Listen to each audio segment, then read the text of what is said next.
Japanese Fairy Tales. Compiled by Yae Theodora Ozaki. My Lord Bag of Rice. Long, long ago there lived, in Japan, a brave warrior known to all as Tawara Toda, or My Lord Bag of Rice. His true name was Fujiwara Hidesato, and there is a very interesting story of how he came to change his name. One day he sallied forth in search of adventures, for he had the nature of a warrior and could not bear to be idle. So he buckled on his two swords, took his huge bow, much taller than himself, in his hand, and slinging his quiver on his back started out. He had not gone far when he came to the bridge of Sita no Karashur spanning one end of the beautiful Lake Biwa.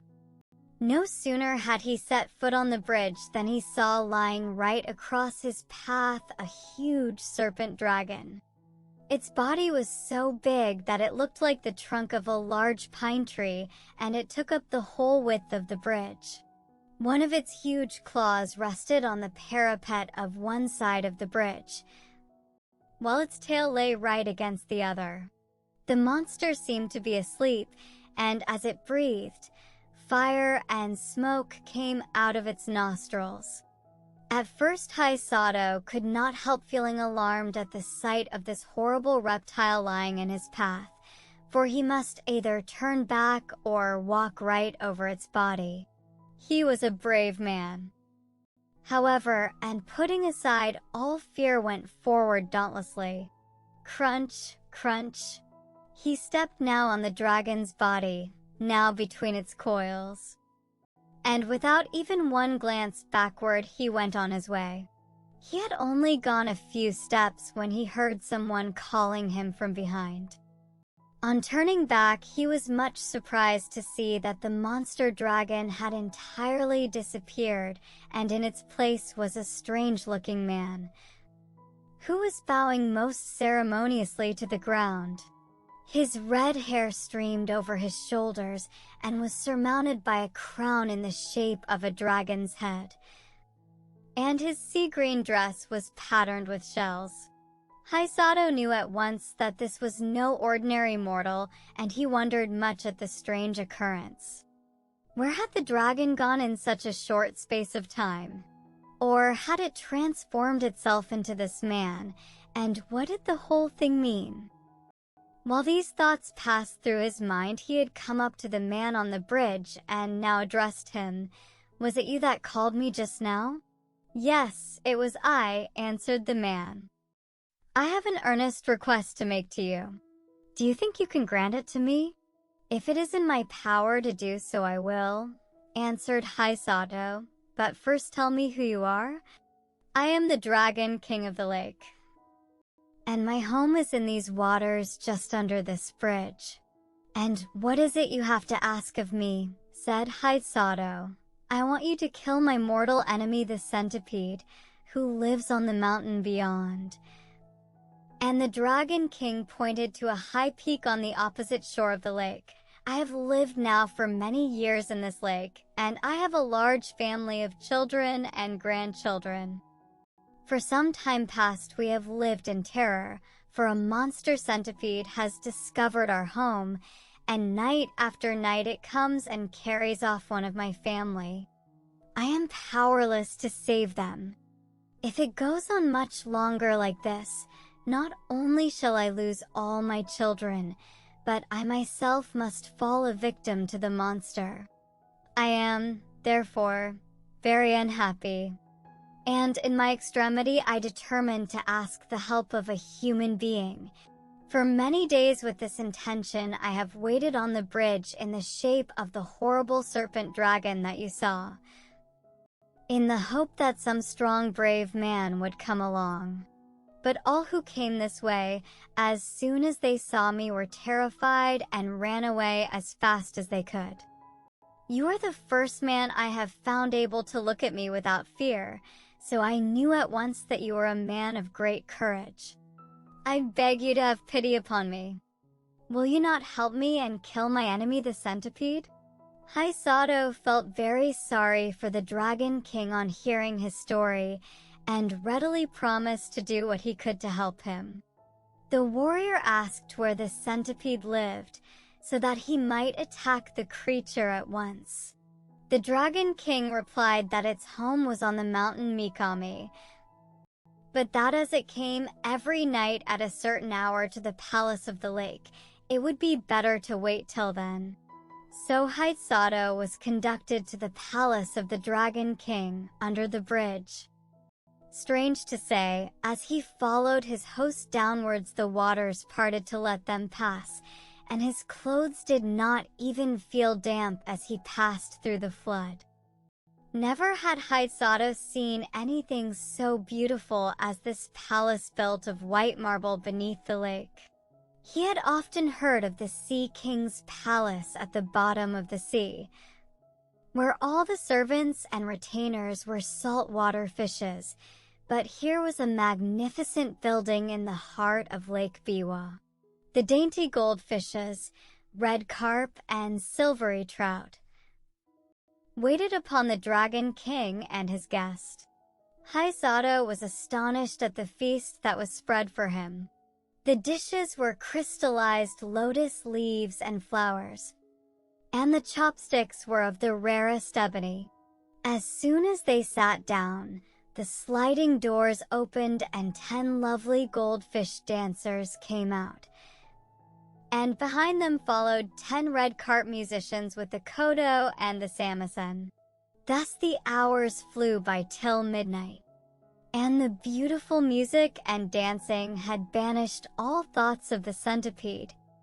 The Dragon King was about to pledge the warrior in a fresh cup of wine when the palace was suddenly shaken by a tramp, as if a mighty army had begun to march not far away. Hisato and his host both rose to their feet and rushed to the balcony, and the warrior saw on the opposite mountain 2 great balls of glowing fire coming nearer and nearer. The Dragon King stood by the warrior's side trembling with fear. The centipede. The centipede. Those 2 balls of fire are its eyes. It is coming for its prey. Now is the time to kill it.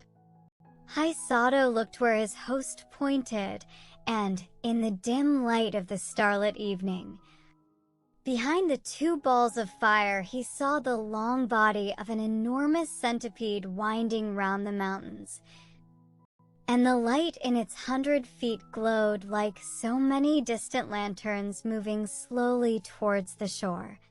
Hisato showed not the least sign of fear. He tried to calm the Dragon King. "Don't be afraid. I shall surely kill the centipede. Just bring me my bow and arrows."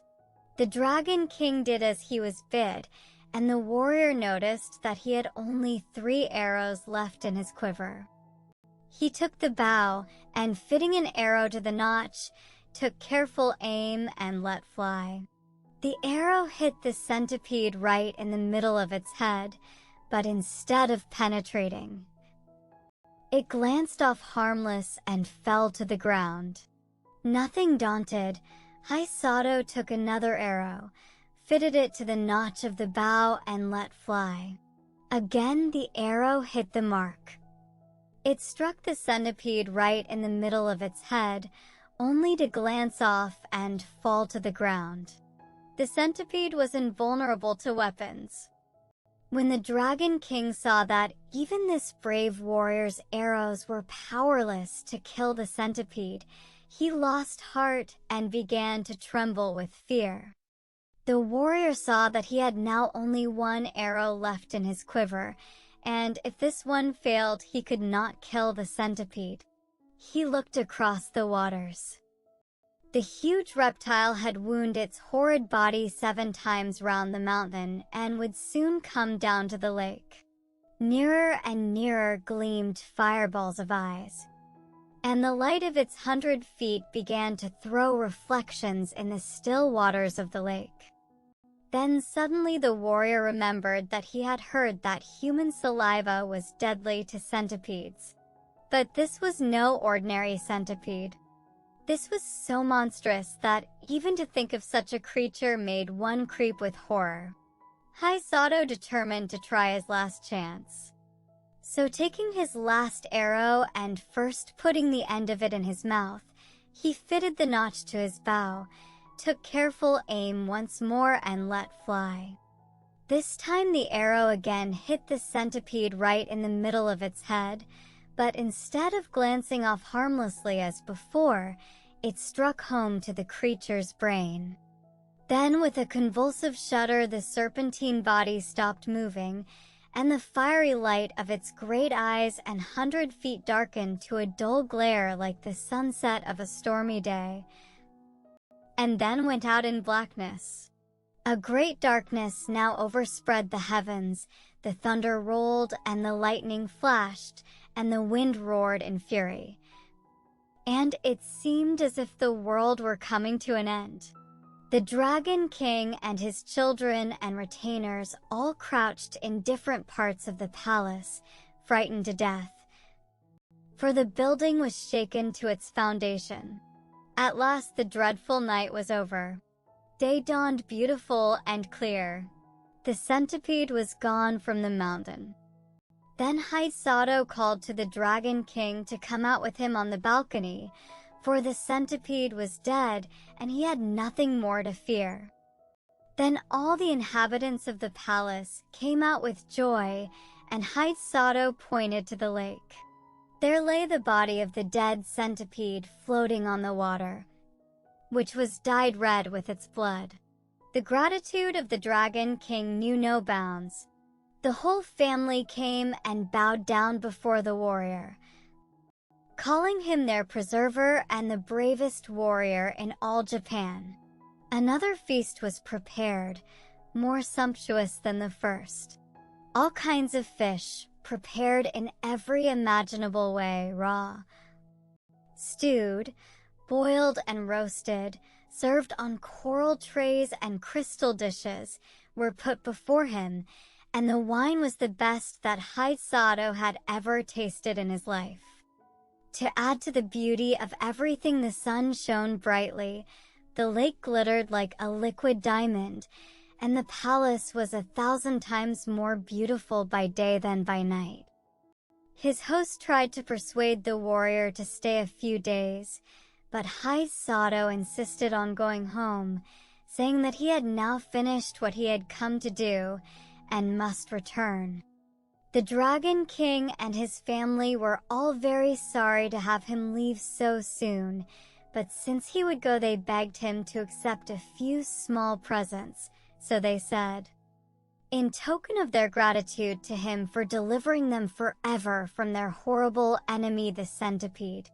As the warrior stood in the porch taking leave, a train of fish was suddenly transformed into a retinue of men, all wearing ceremonial robes and dragons' crowns on their heads to show that they were servants of the great Dragon King. The presents that they carried were as follows.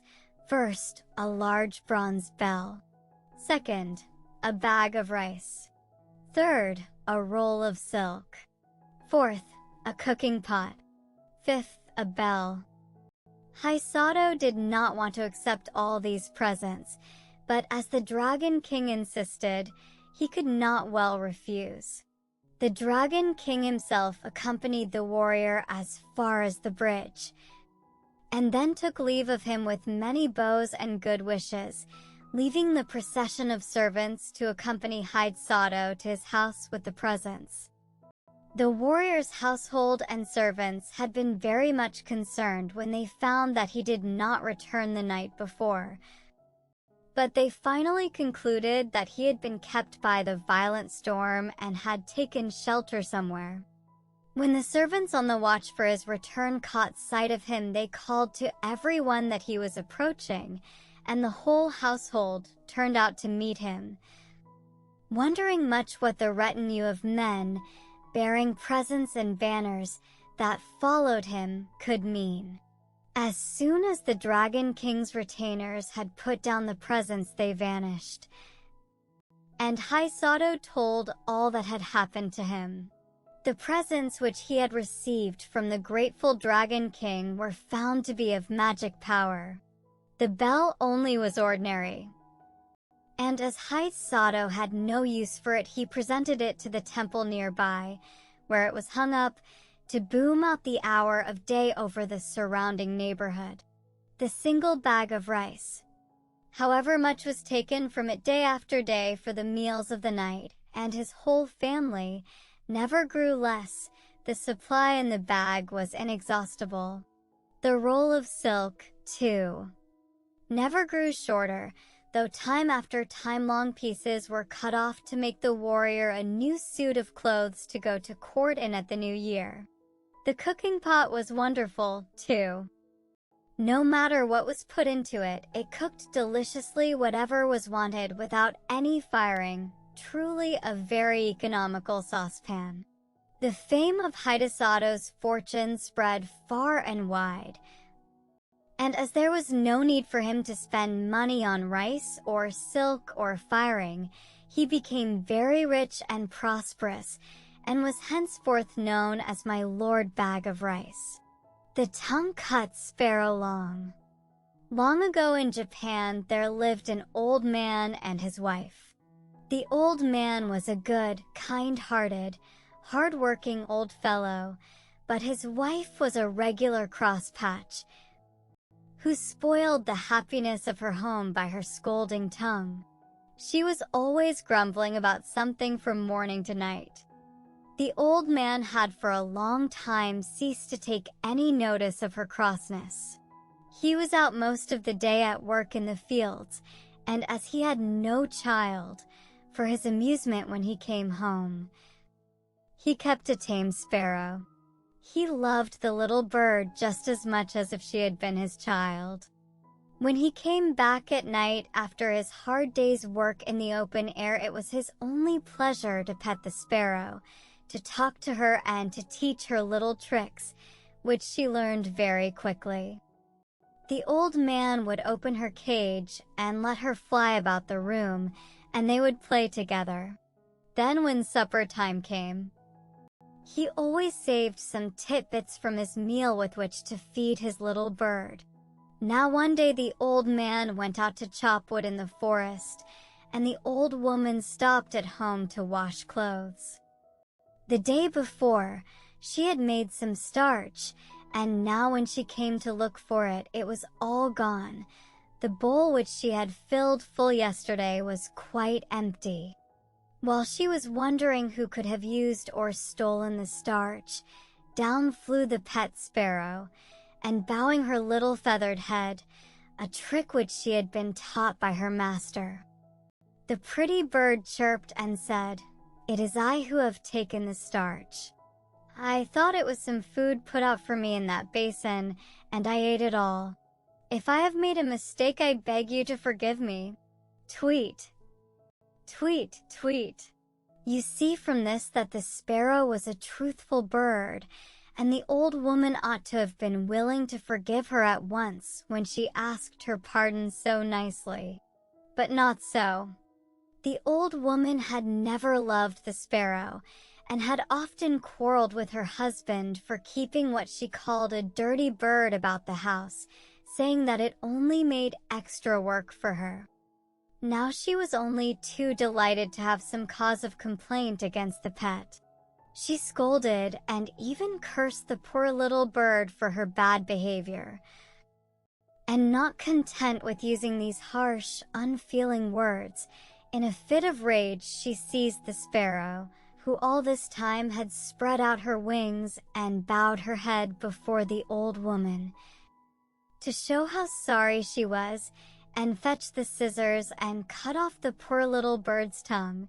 "I suppose you took my starch with that tongue. Now you may see what it is like to go without it." And with these dreadful words she drove the bird away, not caring in the least what might happen to it, and without the smallest pity for its suffering, so unkind was she. The old woman, after she had driven the sparrow away, made some more rice paste, grumbling all the time at the trouble, and after starching all her clothes, spread the things on boards to dry in the sun, instead of ironing them as they do in England. In the evening, the old man came home, as usual. On the way back, he looked forward to the time when he should reach his gate and see his pet come flying and chirping to meet him, ruffling out her feathers to show her joy, and at last coming to rest on his shoulder. But tonight the old man was very disappointed, for not even the shadow of his dear sparrow was to be seen. He quickened his steps, hastily drew off his straw sandals, and stepped onto the veranda. Still no sparrow was to be seen. He now felt sure that his wife, in one of her cross tempers, had shut the sparrow up in its cage. So he called her and said anxiously, "Where is Suzum-san, Miss Sparrow, today?" The old woman pretended not to know at first and answered, "Your sparrow? I am sure I don't know. Now I come to think of it, I haven't seen her all the afternoon. I shouldn't wonder if the ungrateful bird had flown away and left you after all your petting." But at last, when the old man gave her no peace, but asked her again and again, insisting that she must know what had happened to his pet, she confessed all. She told him crossly how the sparrow had eaten the rice paste she had specially made for starching her clothes, and how when the sparrow had confessed to what she had done, in great anger she had taken her scissors and cut out her tongue, and how finally she had driven the bird away and forbidden her to return to the house again. Then the old woman showed her husband the sparrow's tongue, saying, "Here's the tongue I cut off. Horrid little bird, why did it eat all my starch? How could you be so cruel?" "Oh, how could you so cruel?" was all that the old man could answer. He was too kind-hearted to punish his beshrew of a wife, but he was terribly distressed at what had happened to his poor little sparrow. "What a dreadful misfortune for my poor Suzum-san to lose her tongue," he said to himself. "She won't be able to chirp any more, and surely the pain of the cutting of it out in that rough way must have made her ill. Is there nothing to be done?" The old man shed many tears after his cross wife had gone to sleep. While he wiped away the tears with the sleeve of his cotton robe, a bright thought comforted him. He would go and look for the sparrow on the morrow. Having decided this, he was able to go to sleep at last. The next morning he rose early, as soon as ever the day broke, and snatching a hasty breakfast, started out over the hills and through the woods, stopping at every clump of bamboos to cry, "Where, oh where does my tongue-cut sparrow stay? Where, oh where does my tongue-cut sparrow stay?" He never stopped to rest for his noonday meal, and it was far on in the afternoon when he found himself near a large bamboo wood. Bamboo groves are the favorite haunts of sparrows, and there sure enough at the edge of the wood he saw his own dear sparrow waiting to welcome him. He could hardly believe his eyes for joy and ran forward quickly to greet her. She bowed her little head and went through a number of the tricks her master had taught her, to show her pleasure at seeing her old friend again, and, wonderful to relate, she could talk as of old. The old man told her how sorry he was for all that had happened, and inquired after her tongue, wondering how she could speak so well without it. Then the sparrow opened her beak and showed him that a new tongue had grown in place of the old one, and begged him not to think any more about the past, for she was quite well now. Then the old man knew that his sparrow was a fairy and no common bird. It would be difficult to exaggerate the old man's rejoicing now. He forgot all his troubles.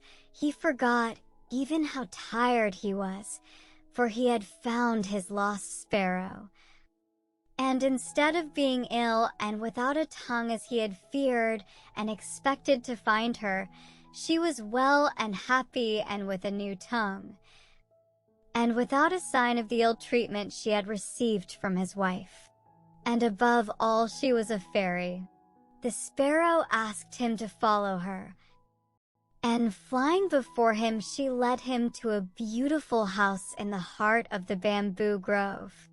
The old man was utterly astonished when he entered the house to find what a beautiful place it was. It was built of the whitest wood. The soft cream-colored mats, which took the place of carpets, were the finest he had ever seen. And the cushions that the sparrow brought out for him to sit on were made of the finest silk and crepe. Beautiful vases and lacquer boxes adorned the tokonoma, one of every room, one.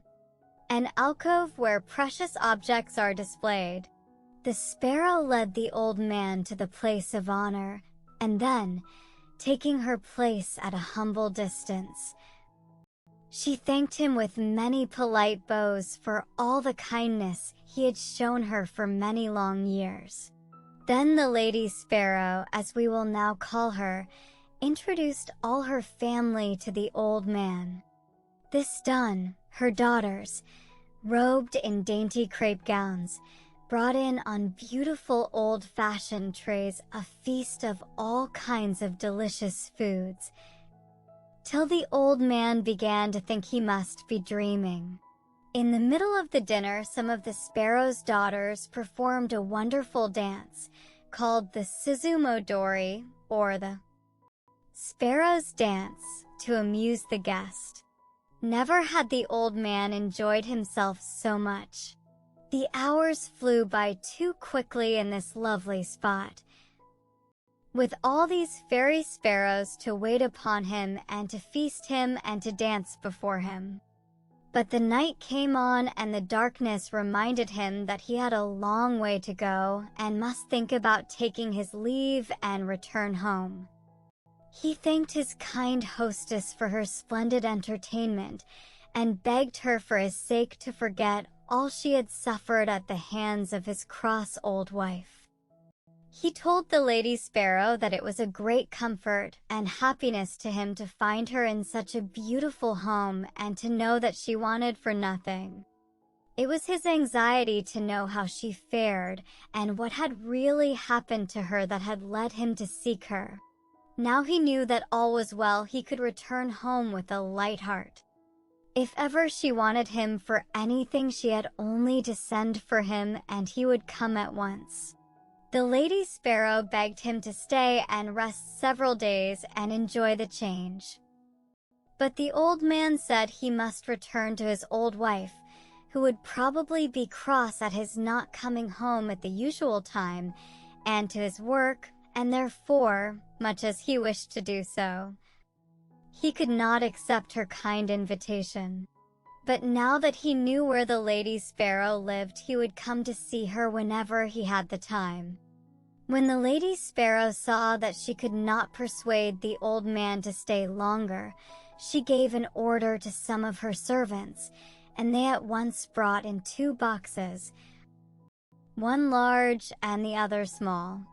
These were placed before the old man, and the Lady Sparrow asked him to choose whichever he liked for a present, which she wished to give him. The old man could not refuse this kind proposal, and he chose the smaller box, saying, "I am now too old and feeble to carry the big and heavy box.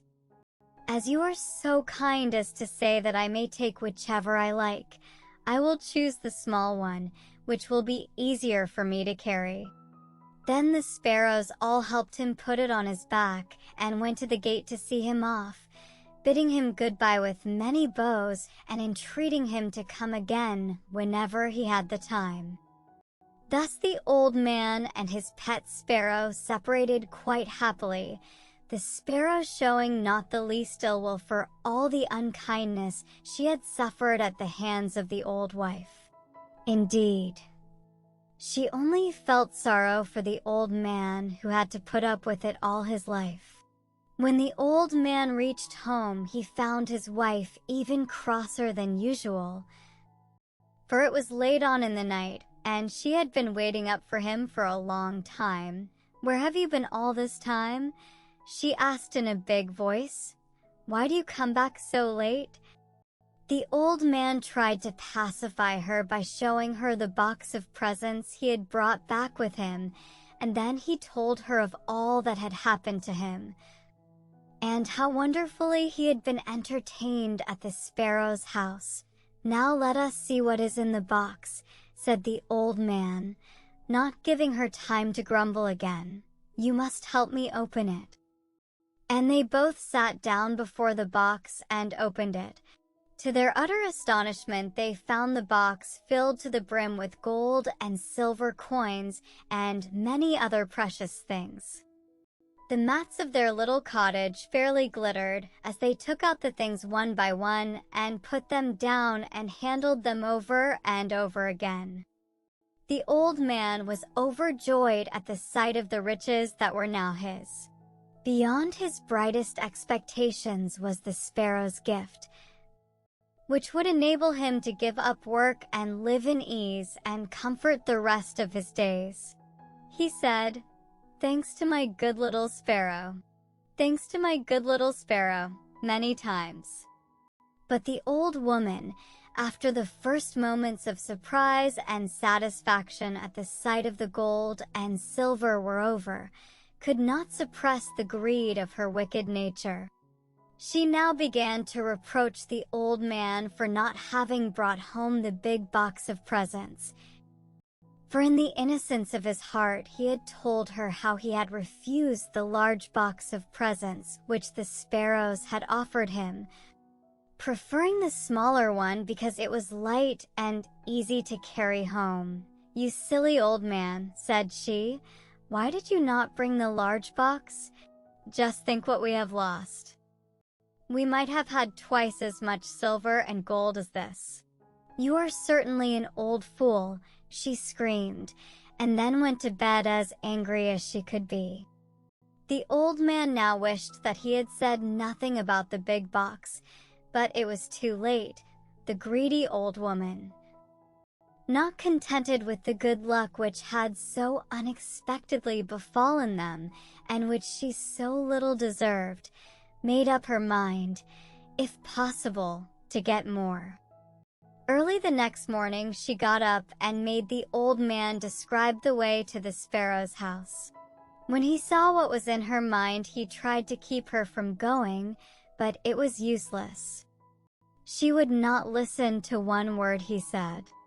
It is strange that the old woman did not feel ashamed of going to see the sparrow after the cruel way she had treated her in cutting off her tongue in a fit of rage. But her greed to get the big box made her forget everything else. It did not even enter her thoughts that the sparrows might be angry with her, as, indeed, they were, and might punish her for what she had done.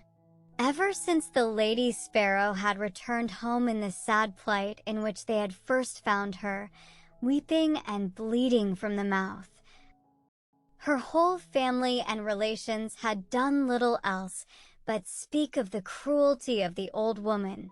How could she, they asked each other, inflict such a heavy punishment for such a trifling offense as that of eating some rice paste by mistake? They all loved the old man who was so kind and good and patient under all his troubles, but the old woman they hated, and they determined, if ever they had the chance, to punish her as she deserved. They had not long to wait. After walking for some hours, the old woman had at last found the bamboo grove which she had made her husband carefully describe. And now she stood before it crying out, "Where's the tongue-cut sparrow's house? Where's the tongue-cut sparrow's house?" At last she saw the eaves of the house peeping out from amongst the bamboo foliage. She hastened to the door and knocked loudly. When the servants told the Lady Sparrow that her old mistress was at the door asking to see her, she was somewhat surprised at the unexpected visit after all that had taken place. And she wondered not a little at the boldness of the old woman in venturing to come to the house. The Lady Sparrow, however, was a polite bird, and so she went out to greet the old woman, remembering that she had once been her mistress. The old woman intended, however, to waste no time in words. She went right to the point, without the least shame, and said, "You need not trouble to entertain me as you did my old man. I have come myself to get the box which he so stupidly left behind. I shall soon take my leave if you will give me the big box. That is all I want." The Lady Sparrow at once consented, and told her servants to bring out the big box. The old woman eagerly seized it and hoisted it on her back, and without even stopping to thank the Lady Sparrow, began to hurry homewards. The box was so heavy that she could not walk fast, much less run, as she would have liked to do. So anxious was she to get home and see what was inside the box, but she had often to sit down and rest herself by the way, while she was staggering along under the heavy load. Her desire to open the box became too great to be resisted. She could wait no longer, for she supposed this big box to be full of gold and silver and precious jewels like the small one her husband had received. At last this greedy and selfish old woman put down the box by the wayside and opened it carefully, expecting to gloat her eyes on a mine of wealth. What she saw, however, so terrified her that she nearly lost her senses. As soon as she lifted the lid, a number of horrible and frightful-looking demons bounced out of the box and surrounded her as if they intended to kill her. Not even in nightmares had she ever seen such horrible creatures as her much-coveted box contained. A demon with one huge eye right in the middle of its forehead came and glared at her. Monsters with gaping mouths looked as if they would devour her. A huge snake coiled and hissed about her, and a big frog hopped and croaked towards her. The old woman had never been so frightened in her life, and ran from the spot as fast as her quaking legs would carry her, glad to escape alive.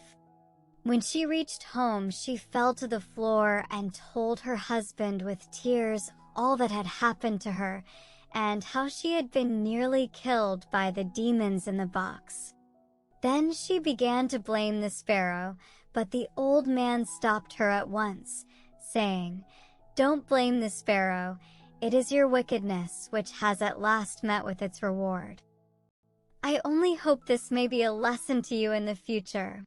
The old woman said nothing more, and from that day she repented of her cross, unkind ways, and by degrees became a good old woman, so that her husband hardly knew her to be the same person, and they spent their last days together happily, free from want or care, spending carefully the treasure the old man had received from his pet, the tongue-cut sparrow. The story of Urashima Taro, the fisher lad long. Long ago in the province of Tango there lived on the shore of Japan in the little fishing village of Mizu no Yi a young fisherman named Urashima Taro. His father had been a fisherman before him, and his skill had more than doubly descended to his son, for Urashima was the most skillful fisher in all that countryside, and could catch more bonito and tai in a day than his comrades could in a week. But in the little fishing village, more than for being a clever fisher of the sea was he known for his kind heart. In his whole life, he had never heard anything, either great or small, and when a boy, his companions had always laughed at him, for he would never join with them in teasing animals, but always tried to keep them from this cruel sport. One soft summer twilight, he was going home at the end of a day's fishing when he came upon a group of children. They were all screaming and talking at the tops of their voices, and seemed to be in a state of great excitement about something, and on his going up to them to see what was the matter, he saw that they were tormenting a tortoise.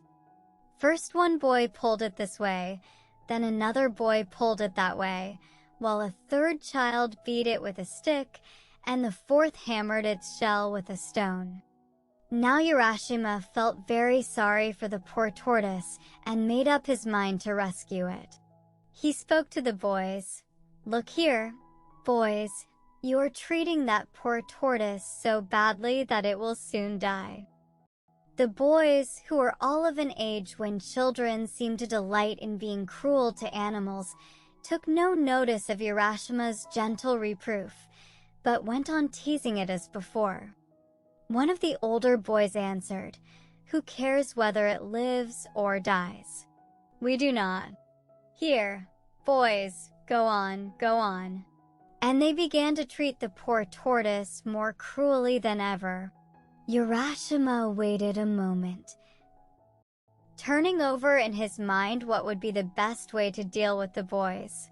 He would try to persuade them to give the tortoise up to him. So he smiled at them and said, "I am sure you are all good, kind boys. Now won't you give me the tortoise? I should like to have it so much." "No, we won't give you the tortoise," said one of the boys. "Why should we? We caught it ourselves." "What you say is true," said Urashima, "but I do not ask you to give it to me for nothing. I will give you some money for it. In other words, the Ajizan, uncle, will buy it of you. Won't that do for you, my boys?" He held up the money to them, strung on a piece of string through a hole in the center of each coin. "Look, boys, you can buy anything you like with this money.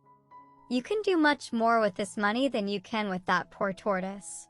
See what good boys you are to listen to me."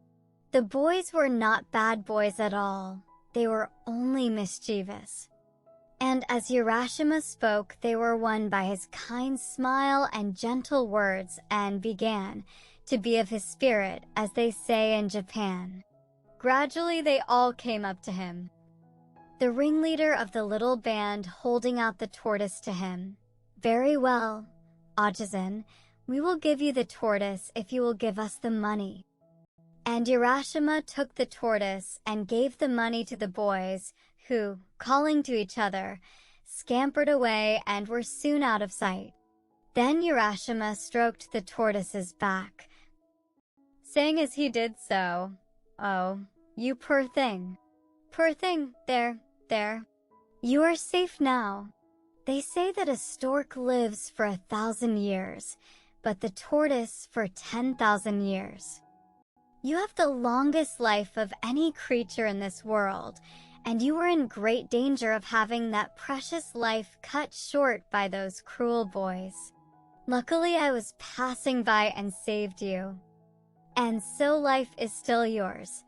Now I am going to take you back to your home, the sea, at once.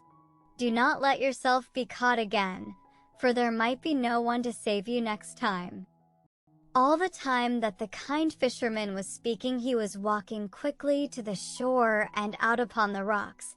Then, putting the tortoise into the water, he watched the animal disappear and turned homewards himself, for he was tired and the sun had set.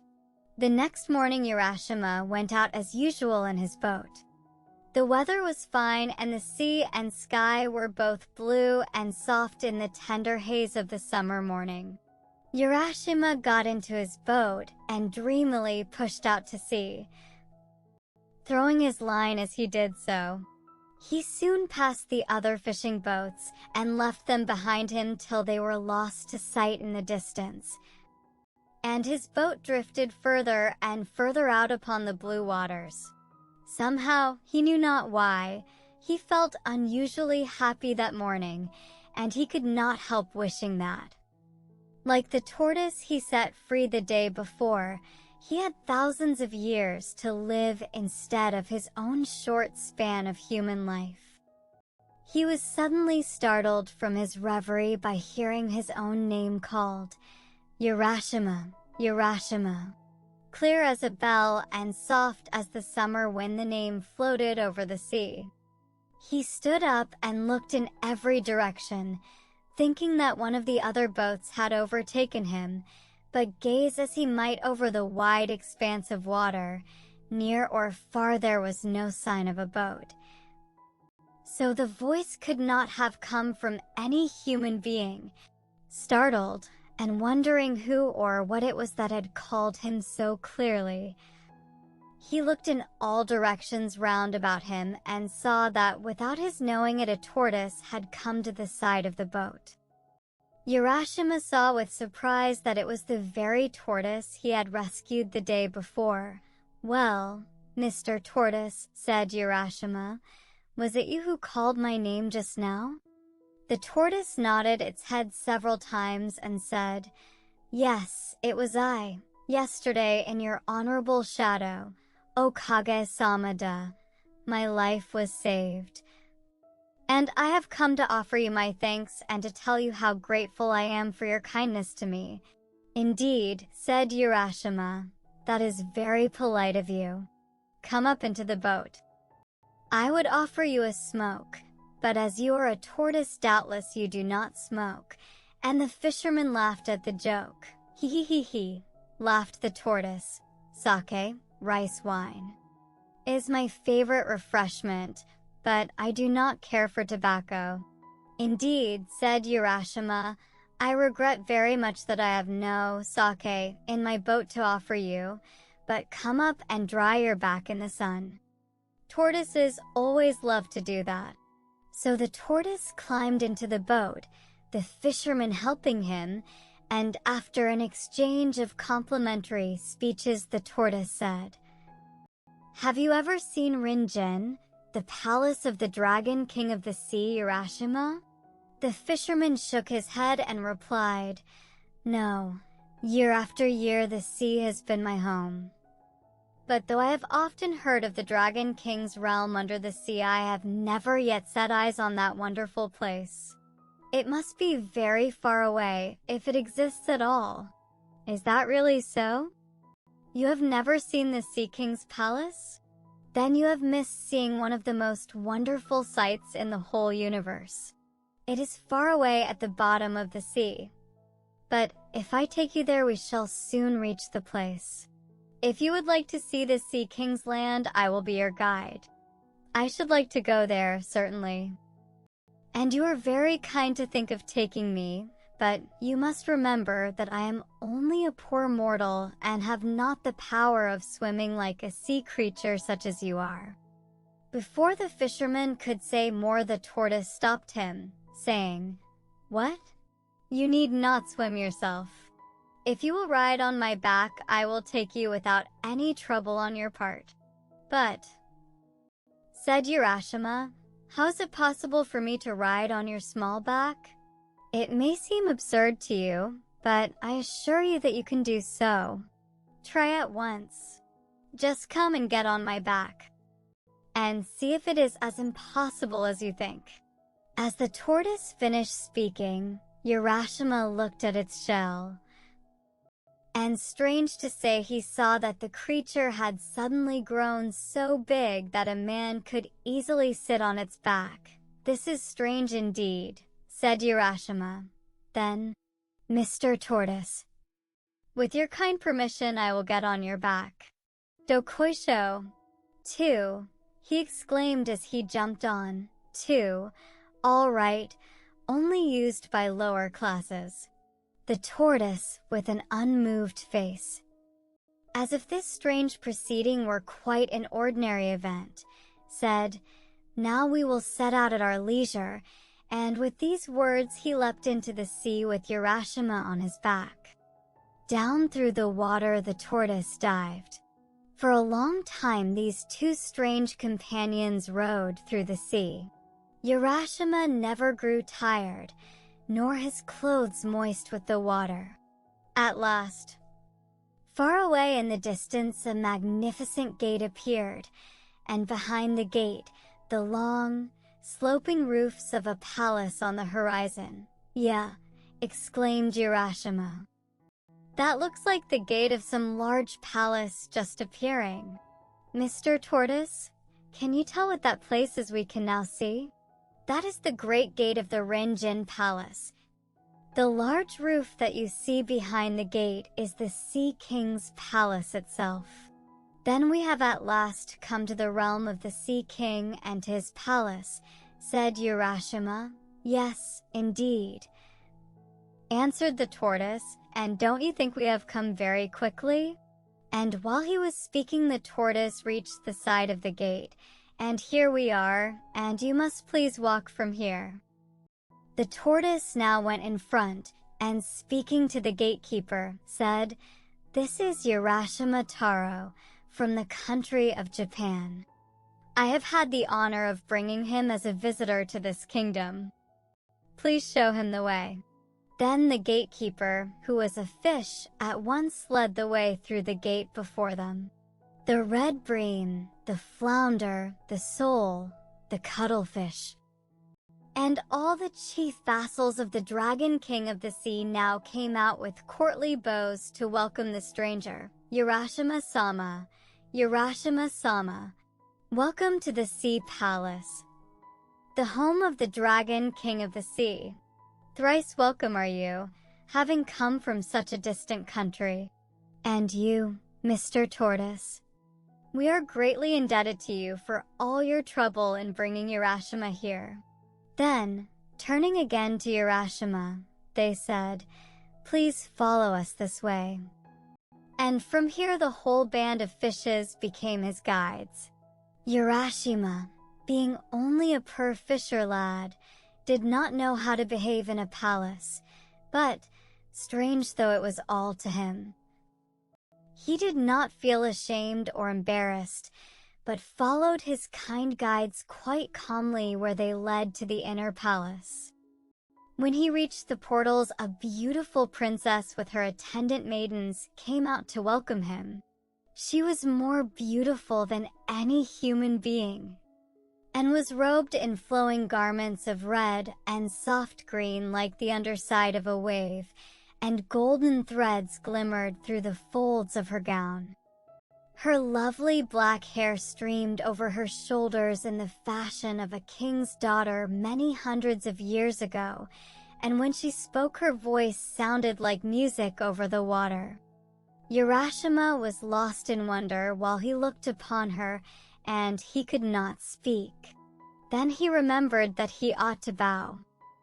But before he could make a low obeisance, the princess took him by the hand and led him to a beautiful hall and to the seat of honor at the upper end, and bade him be seated. "Urashima Taro, it gives me the highest pleasure to welcome you to my father's kingdom," said the princess. "Yesterday you set free a tortoise, and I have sent for you to thank you for saving my life, for I was that tortoise. Now if you like, you shall live here forever in the land of eternal youth, where summer never dies and where sorrow never comes, and I will be your bride if you will. And we will live together happily forever afterwards." And as Urashima listened to her sweet words and gazed upon her lovely face, his heart was filled with a great wonder and joy. And he answered her, wondering if it was not all a dream, "Thank you 1,000 times for your kind speech.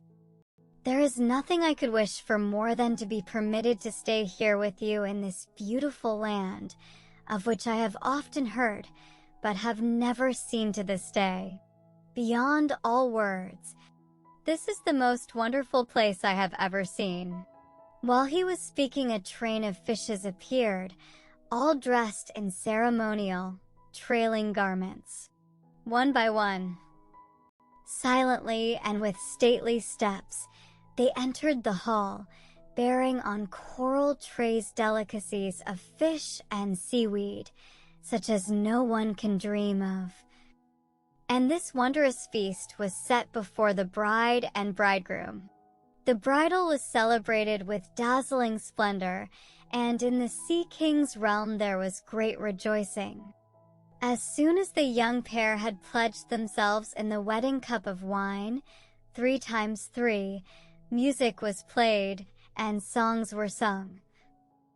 And fishes with silver scales and golden tails stepped in from the waves and danced. Urashima enjoyed himself with all his heart.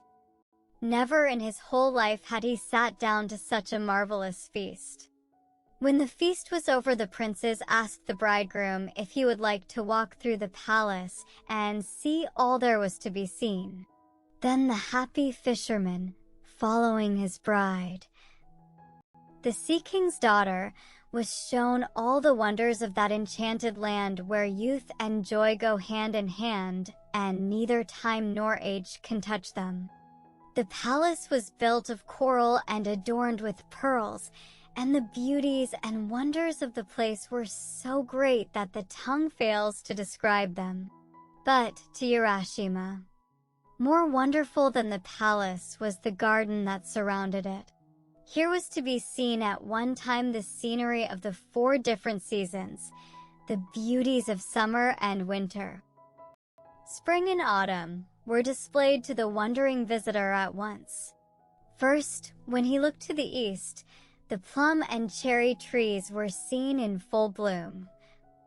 The nightingales sang in the pink avenues, and butterflies flitted from flower to flower. Looking to the south, all the trees were green in the fullness of summer, and the day cicala and the night cricket chirruped loudly. Looking to the west, the autumn maples were ablaze like a sunset sky, and the chrysanthemums were in perfection. Looking to the north, the change made Urashima start, for the ground was silver white with snow, and trees and bamboos were also covered with snow, and the pond was thick with ice. And each day there were new joys and new wonders for Urashima, and so great was his happiness that he forgot everything, even the home he had left behind, and his parents and his own country, and 3 days passed without his even thinking of all he had left behind. Then his mind came back to him, and he remembered who he was, and that he did not belong to this wonderful land or the Sea King's palace, and he said to himself, "Oh dear, I must not stay on here, for I have an old father and mother at home. What can have happened to them all this time? How anxious they must have been these days when I did not return as usual. I must go back at once without letting one more day pass." And he began to prepare for the journey in great haste. Then he went to his beautiful wife, the princess, and bowing low before her, he said, "Indeed, I have been very happy with you for a long time, Otohime-sama," for that was her name, "and you have been kinder to me than any words can tell. But now I must say goodbye. I must go back to my old parents." Then Otohime-sama began to weep, and said softly and sadly, "Is it not well with you here, Urashima, that you wish to leave me so soon? Where's the haste? Stay with me yet another day only." But Urashima had remembered his old parents, and in Japan the duty to parents is stronger than everything else, stronger even than pleasure or love, and he would not be persuaded, but answered, "Indeed, I must go. Do not think that I wish to leave you. It is not that. I must go and see my old parents. Let me go for one day, and I will come back to you." "Then," said the princess sorrowfully, "there is nothing to be done. I will send you back today to your father and mother, and instead of trying to keep you with me one more day, I shall give you this as a token of our love. Please take it back with you." And she brought him a beautiful lacquer box tied about with a silken cord and tassels of red silk. Urashima had received so much from the princess already that he felt some compunction in taking the gift, and said, "It does not seem right for me to take yet another gift from you after all the many favors I have received at your hands, but because it is your wish I will do so." And then he added, "Tell me, what is this box?" "That," answered the princess, "is the Tamate Bako, box of the jewel hand, and it contains something very precious. You must not open this box, whatever happens. If you open it, something dreadful will happen to you. Now promise me that you will never open this box."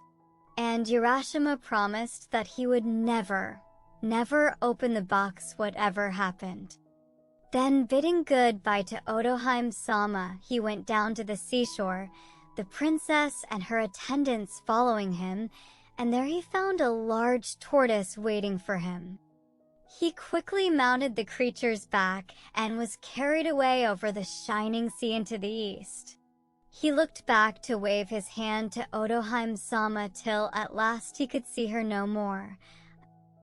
And the land of the Sea King and the roofs of the wonderful palace were lost in the far, far distance. Then, with his face turned eagerly towards his own land, he looked for the rising of the blue hills on the horizon before him. At last the tortoise carried him into the bay he knew so well, and to the shore from whence he had set out. He stepped onto the shore and looked about him while the tortoise rode away back to the Sea King's realm. But what is the strange fear that seizes Urashima as he stands and looks about him? Why does he gaze so fixedly at the people that pass him by, and why do they in turn stand and look at him? The shore is the same and the hills are the same, but the people that he sees walking past him have very different faces to those he had known so well before. Wondering what it can mean, he walks quickly towards his old home.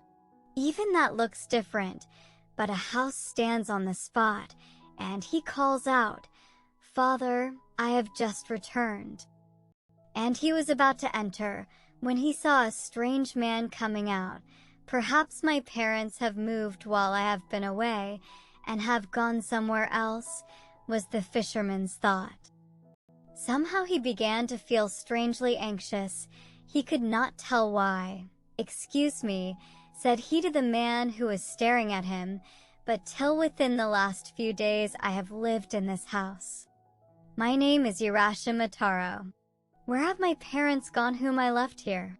A very bewildered expression came over the face of the man, and, still gazing intently on Urashima's face, he said, "What?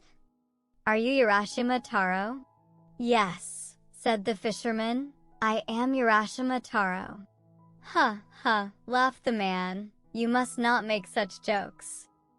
It is true that once upon a time a man called Urashima Taro did live in this village, but that is a story 300 years old. He could not possibly be alive now." When Urashima heard these strange words, he was frightened, and said, "Please, please, you must not joke with me. I am greatly perplexed. I am really Urashima Taro, and I certainly have not lived 300 years. Till 4 or 5 days ago I lived on the spot. Tell me what I want to know without more joking, please." But the man's face grew more and more grave, and he answered, "You may or may not be Urashima Taro, I don't know. But the Urashima Taro of whom I have heard is a man who lived 300 years ago. Perhaps you are his spirit come to revisit your old home." "Why do you mock me?" said Urashima. "I am no spirit. I am a living man. Do you not see my feet?" And dawn, he stamped on the ground, first with one foot and then with the other to show the man, "Japanese ghosts have no feet." But Urashima Taro lived 300 years ago. That is all I know. It is written in the village chronicles, persisted the man, who could not believe what the fisherman said. Urashima was lost in bewilderment and trouble. He stood looking all around him, terribly puzzled, and, indeed, something in the appearance of everything was different to what he remembered before he went away, and the awful feeling came over him that what the man said was perhaps true. He seemed to be in a strange dream. The few days he had spent in the Sea King's palace beyond the sea had not been days at all. They had been hundreds of years. And in that time his parents had died, and all the people he had ever known, and the village had written down his story. There was no use in staying here any longer. He must get back to his beautiful wife beyond the sea. He made his way back to the beach, carrying in his hand the box which the princess had given him. But which was the way? He could not find it alone. Suddenly he remembered the box, the Tamate Bako. The princess told me when she gave me the box never to open it, that it contained a very precious thing. But now that I have no home, now that I have lost everything that was dear to me here, and my heart grows thin with sadness at such a time, if I open the box, surely I shall find something that will help me, something that will show me the way back to my beautiful princess over the sea. There is nothing else for me to do now. Yes, yes. I will open the box and look in. And so his heart consented to this act of disobedience, and he tried to persuade himself that he was doing the right thing in breaking his promise. Slowly, very slowly, he untied the red silk cord. Slowly and wonderingly he lifted the lid of the precious box. And what did he find? Strange to say, only a beautiful little purple cloud rose out of the box in 3 soft wisps. For an instant it covered his face and wavered over him as if loath to go. And then it floated away like vapor over the sea. Urashima, who had been till that moment like a strong and handsome youth of 24, suddenly became very, very old. His back doubled up with age, his hair turned snowy white, his face wrinkled, and he fell down dead on the beach. Poor Urashima. Because of his disobedience, he could never return to the Sea King's realm or the lovely princess beyond the sea. Little children, never be disobedient to those who are wiser than you, for disobedience was the beginning of all the miseries and sorrows of life. The farmer and the badger long, long ago. There lived an old farmer and his wife who had made their home in the mountains, far from any town. Their only neighbor was a bad and malicious badger. This badger used to come out every night and run across to the farmer's field and spoil the vegetables and the rice which the farmer spent his time in carefully cultivating. The badger at last grew so ruthless in his mischievous work, and did so much harm everywhere on the farm, that the good-natured farmer could not stand it any longer, and determined to put a stop to it. So he lay in wait day after day and night after night with a big club, hoping to catch the badger, but all in vain. Then he laid traps for the wicked animal. The farmer's trouble and patience was rewarded, for one fine day on going his rounds he found the badger caught in a hole he had dug for that purpose. The farmer was delighted at having caught his enemy, and carried him home securely bound with rope. When he reached the house, the farmer said to his wife, "I have at last caught the bad badger. You must keep an eye on him while I am out at work and not let him escape, because I want to make him into soup tonight." Saying this, he hung the badger up to the rafters of his storehouse and went out to his work in the fields. The badger was in great distress, for he did not at all like the idea of being made into soup that night, and he thought and thought for a long time, trying to hit upon some plan by which he might escape. It was hard to think clearly in his uncomfortable position, for he had been hung upside down. Very near him, at the entrance to the storehouse, looking out towards the green fields and the trees and the pleasant sunshine, stood the farmer's old wife pounding barley. She looked tired and old. Her face was seamed with many wrinkles and was as brown as leather, and every now and then she stopped to wipe the perspiration which rolled down her face. "Dear lady," said the wily badger. Her face was seamed with many wrinkles and was as brown as leather, and every now and then she stopped to wipe the perspiration which rolled down her face. "Dear lady," said the wily badger, "you must be very weary doing such heavy work in your old age. Won't you let me do that for you? My arms are very strong, and I could relieve you for a little while." "Thank you for your kindness," said the old woman, "but I cannot let you do this work for me because I must not untie you, for you might escape if I did, and my husband would be very angry if he came home and found you gone." Now, the badger is one of the most cunning of animals, and he said again in a very sad, gentle voice, "You are very unkind. You might untie me, for I promise not to try to escape. If you are afraid of your husband, I will let you bind me again before his return when I have finished pounding the barley. I am so tired and sore tied up like this. If you would only let me down for a few minutes, I would indeed be thankful." The old woman had a good and simple nature and could not think badly of anyone. Much less did she think that the badger was only deceiving her in order to get away. She felt sorry, too, for the animal as she turned to look at him. He looked in such a sad plight, hanging downwards from the ceiling by his legs, which were all tied together so tightly that the rope and the knots were cutting into the skin. So in the kindness of her heart, and believing the creature's promise that he would not run away, she untied the cord and let him down. The old woman then gave him the wooden pestle and told him to do the work for a short time while she rested. He took the pestle, but instead of doing the work as he was told, the badger at once sprang upon the old woman and knocked her down with the heavy piece of wood. He then killed her and cut her up and made soup of her, and waited for the return of the old farmer. The old man worked hard in his fields all day, and as he worked he thought with pleasure that no more now would his labor be spoiled by the destructive badger.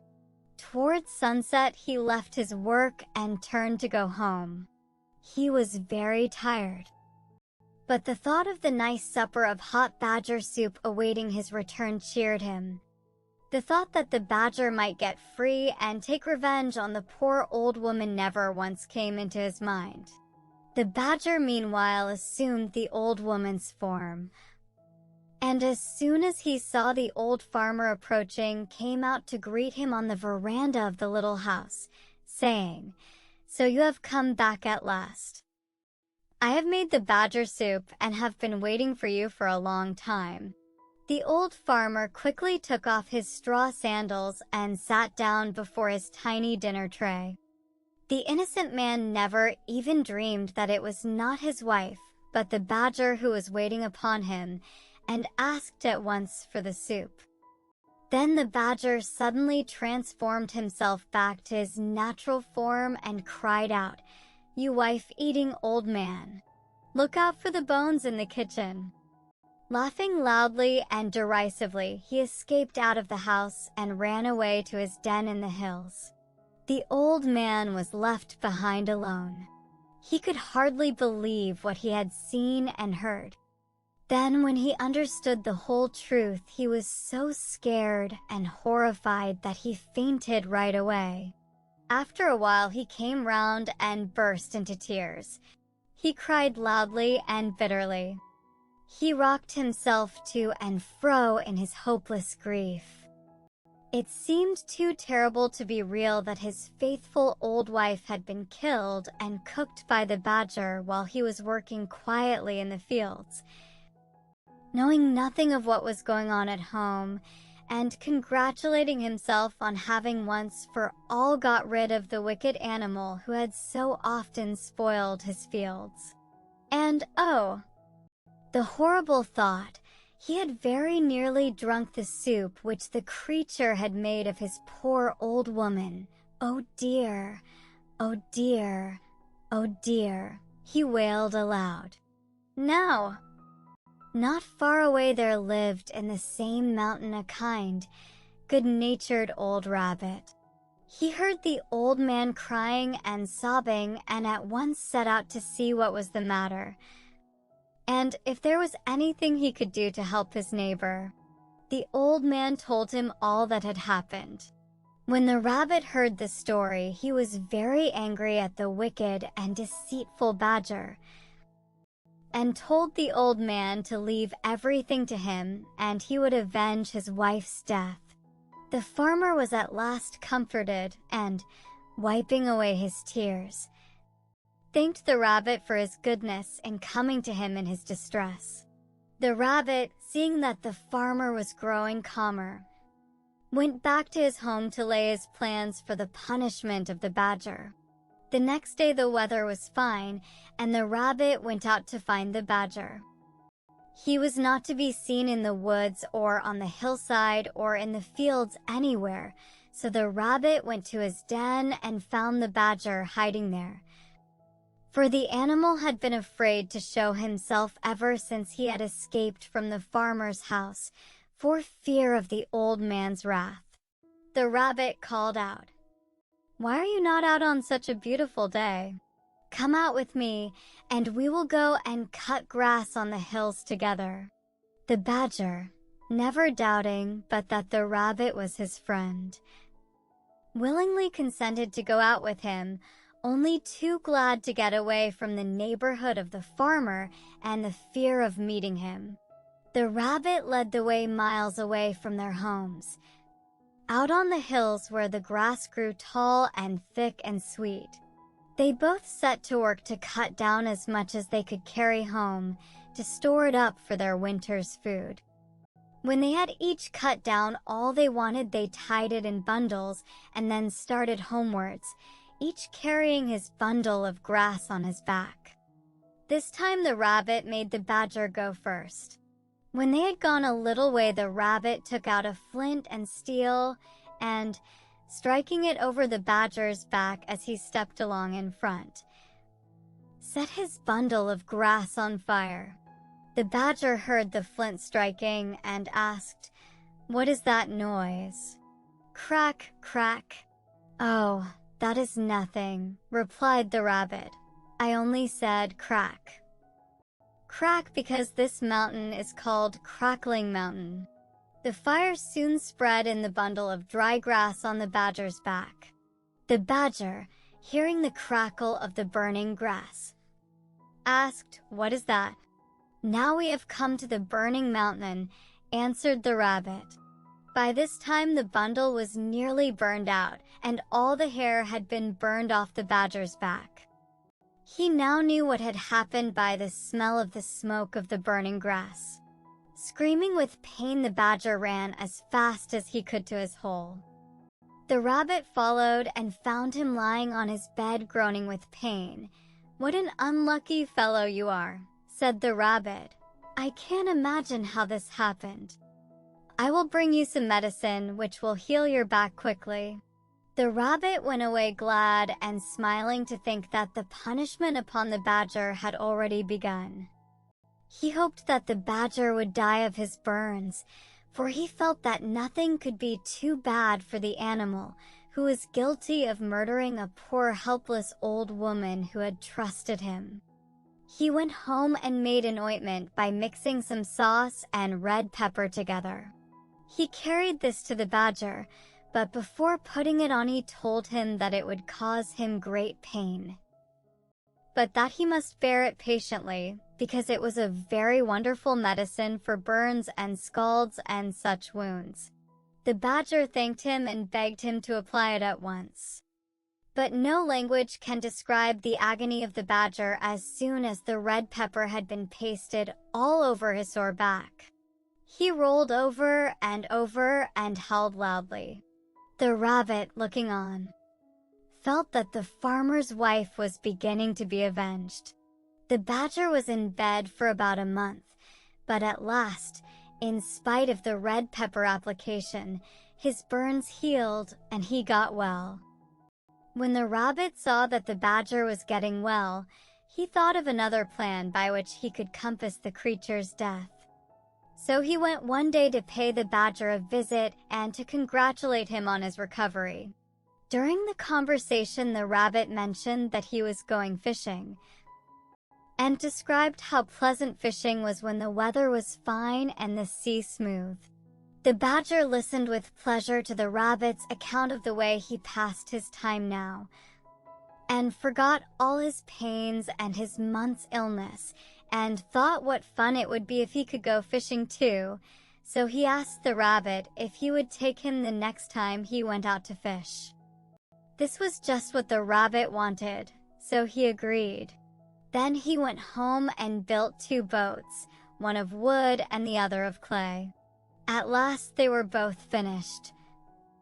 And as the rabbit stood and looked at his work, he felt that all his trouble would be well rewarded if his plan succeeded, and he could manage to kill the wicked badger now. The day came when the rabbit had arranged to take the badger fishing.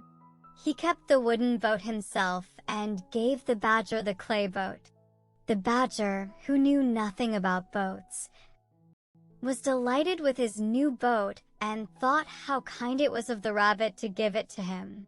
They both got into their boats and set out. After going some distance from the shore, the rabbit proposed that they should try their boats and see which one could go the quickest. The badger fell in with the proposal, and they both set to work to row as fast as they could for some time. In the middle of the race, the badger found his boat going to pieces, for the water now began to soften the clay. He cried out in great fear to the rabbit to help him. But the rabbit answered that he was avenging the old woman's murder, and that this had been his intention all along, and that he was happy to think that the badger had at last met his deserts for all his evil crimes, and was to drown with no one to help him. Then he raised his oar and struck at the badger with all his strength till he fell with the sinking clay boat and was seen no more. Thus at last he kept his promise to the old farmer. The rabbit now turned and rowed shorewards, and having landed and pulled his boat upon the beach, hurried back to tell the old farmer everything, and how the badger, his enemy, had been killed. The old farmer thanked him with tears in his eyes. He said that till now he could never sleep at night or be at peace in the daytime, thinking of how his wife's death was unavenged, but from this time he would be able to sleep and eat as of old. He begged the rabbit to stay with him and share his home. So from this day the rabbit went to stay with the old farmer, and they both lived together as good friends to the end of their days. The Shinancha, or the south-pointing carriage, the compass, with its needle always pointing to the north, is quite a common thing, and no one thinks that it is remarkable now, though when it was first invented it must have been a wonder. Now long ago in China, there was a still more wonderful invention called the Shinancha. This was a kind of chariot with the figure of a man on it always pointing to the south. No matter how the chariot was placed, the figure always wheeled about and pointed to the south. This curious instrument was invented by Kodai, one of the 3 Chinese emperors of the mythological age. Kodai was the son of the Emperor Yuhi. Before he was born, his mother had a vision which foretold that her son would be a great man. One summer evening, she went out to walk in the meadows to seek the cool breezes which blow at the end of the day and to gaze with pleasure at the star-lit heavens above her. As she looked at the North Star, strange to relate, it shot forth vivid flashes of lightning in every direction. Soon after this, her son Kodai came into the world. Kodai in time grew to manhood and succeeded his father, the Emperor Yuhi. His early reign was greatly troubled by the rebel Shiyu. This rebel wanted to make himself king, and many were the battles which he fought to this end. Shiyu was a wicked magician, his head was made of iron, and there was no man that could conquer him. At last, Kodai declared war against the rebel and led his army to battle, and the 2 armies met on a plain called Takaroku.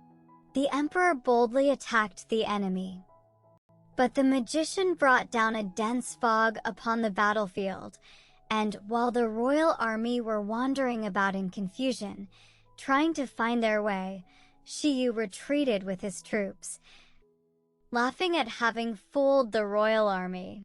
No matter however strong and brave the emperor's soldiers were, the rebel with his magic could always escape in the end.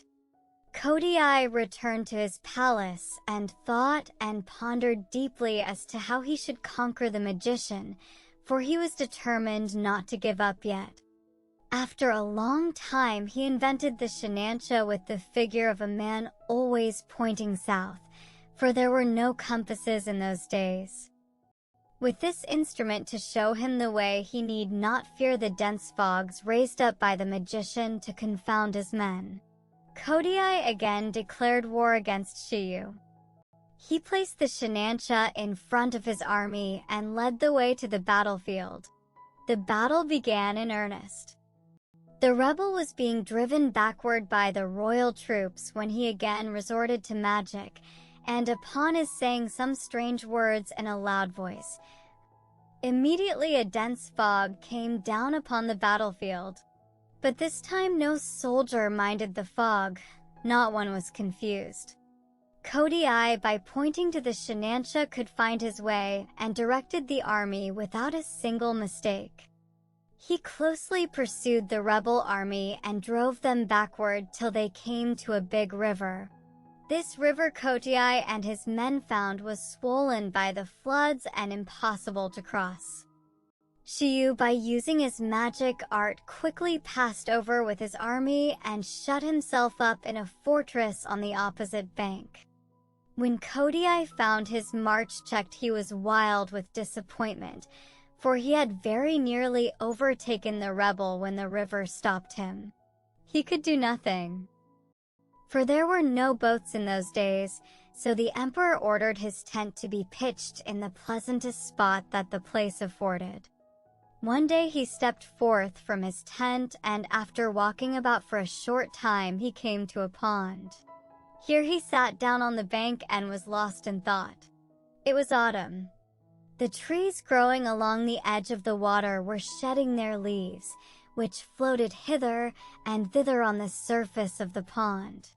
By and by, Kodai's attention was attracted to a spider on the brink of the water. The little insect was trying to get onto one of the floating leaves nearby. It did so at last, and was soon floating over the water to the other side of the pond. This little incident made the clever emperor think that he might try to make something that could carry himself and his men over the river in the same way that the leaf had carried over the spider.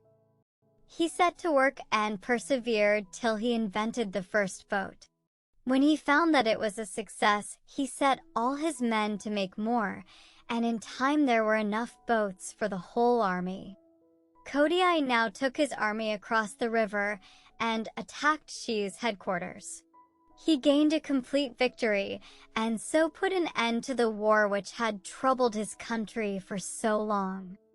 This wise and good emperor did not rest till he had secured peace and prosperity throughout his whole land. He was beloved by his subjects, who now enjoyed their happiness of peace for many long years under him. He spent a great deal of time in making inventions which would benefit his people, and he succeeded in many besides the boat and the south-pointing Shinancha. He had reigned about 100 years when one day, as Kodai was looking upwards, the sky became suddenly red, and something came glittering like gold towards the earth. As it came nearer, Kodai saw that it was a great dragon. The dragon approached and bowed down its head before the emperor. The empress and the courtiers were so frightened that they ran away screaming. But the emperor only smiled and called to them to stop and said, "Do not be afraid. This is a messenger from heaven. My time here is finished." He then mounted the dragon, which began to ascend towards the sky. When the empress and the courtiers saw this, they all cried out together, "Wait a moment. We wish to come too." And they all ran and caught hold of the dragon's beard and tried to mount him. But it was impossible for so many people to ride on the dragon. Several of them hung onto the creature's beard so that when it tried to mount, the hair was pulled out and they fell to the ground.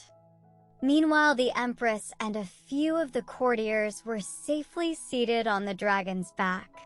The dragon flew up so high in the heavens that in a short time the inmates of the palace, who had been left behind disappointed, could see them no more. After some time, a bow and an arrow dropped to the earth in the courtyard of the palace. They were recognized as having belonged to the Emperor Kodai. The courtiers took them up carefully and preserved them as sacred relics in the palace. The Adventures of Kintaro. The Golden Boy. Long, long ago there lived in Kyoto a brave soldier named Kintoki. Now he fell in love with a beautiful lady and married her. Not long after this, through the malice of some of his friends, he fell into disgrace at court and was dismissed.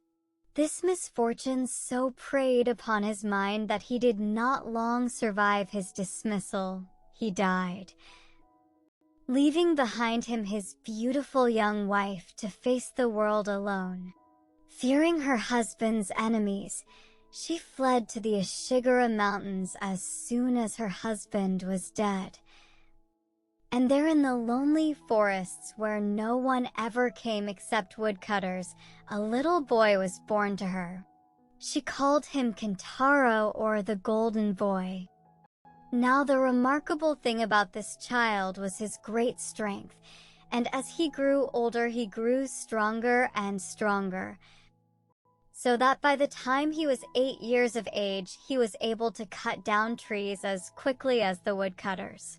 Then his mother gave him a large axe, and he used to go out in the forest and help the woodcutters, who called him Wonder Child, and his mother the old nurse of the mountains, for they did not know her high rank. Another favorite pastime of Kintaro's was to smash up rocks and stones. You can imagine how strong he was. Quite unlike other boys, Kintaro grew up all alone in the mountain wilds. And as he had no companions, he made friends with all the animals and learned to understand them and to speak their strange talk. By degrees, they all grew quite tame and looked upon Kintaro as their master, and he used them as his servants and messengers. But his special retainers were the bear, the deer, the monkey, and the hare. The bear often brought her cubs for Kintaro to romp with, and when she came to take them home, Kintaro would get on her back and have a ride to her cave. He was very fond of the deer too, and would often put his arms round the creature's neck to show that its long horns did not frighten him. Great was the fun they all had together. One day, as usual, Kintaro went up into the mountains, followed by the bear, the deer, the monkey, and the hare. After walking for some time uphill and down dale and over rough roads, they suddenly came out upon a wide and grassy plain covered with pretty wild flowers. Here, indeed, was a nice place where they could all have a good romp together. The deer rubbed his horns against a tree for pleasure, the monkey scratched his back, the hare smoothed his long ears, and the bear gave a grunt of satisfaction. Kintaro said, "Here's a place for a good game. What do you all say to a wrestling match?" The bear, being the biggest and the oldest, answered for the others. "That will be great fun," said she. "I am the strongest animal, so I will make the platform for the wrestlers," and she set to work with a will to dig up the earth and to pat it into shape. "All right," said Kintaro. "I will look on while you all wrestle with each other. I shall give a prize to the one who wins in each round." "What fun! We shall all try to get the prize," said the bear. The deer, the monkey, and the hare set to work to help the bear raise the platform on which they were all to wrestle. When this was finished, Kintaro cried out, "Now begin. The monkey and the hare shall open the sports, and the deer shall be umpire. Now, Mr. Deer, you're to be umpire." He, answered the deer, "I will be umpire." "Now, Mr. Monkey and Mr. Hare, if you're both ready, please walk out and take your places on the platform." Then the monkey and the hare both hopped out quickly and nimbly to the wrestling platform. The deer, as umpire, stood between the two and called out, "Red back, red back."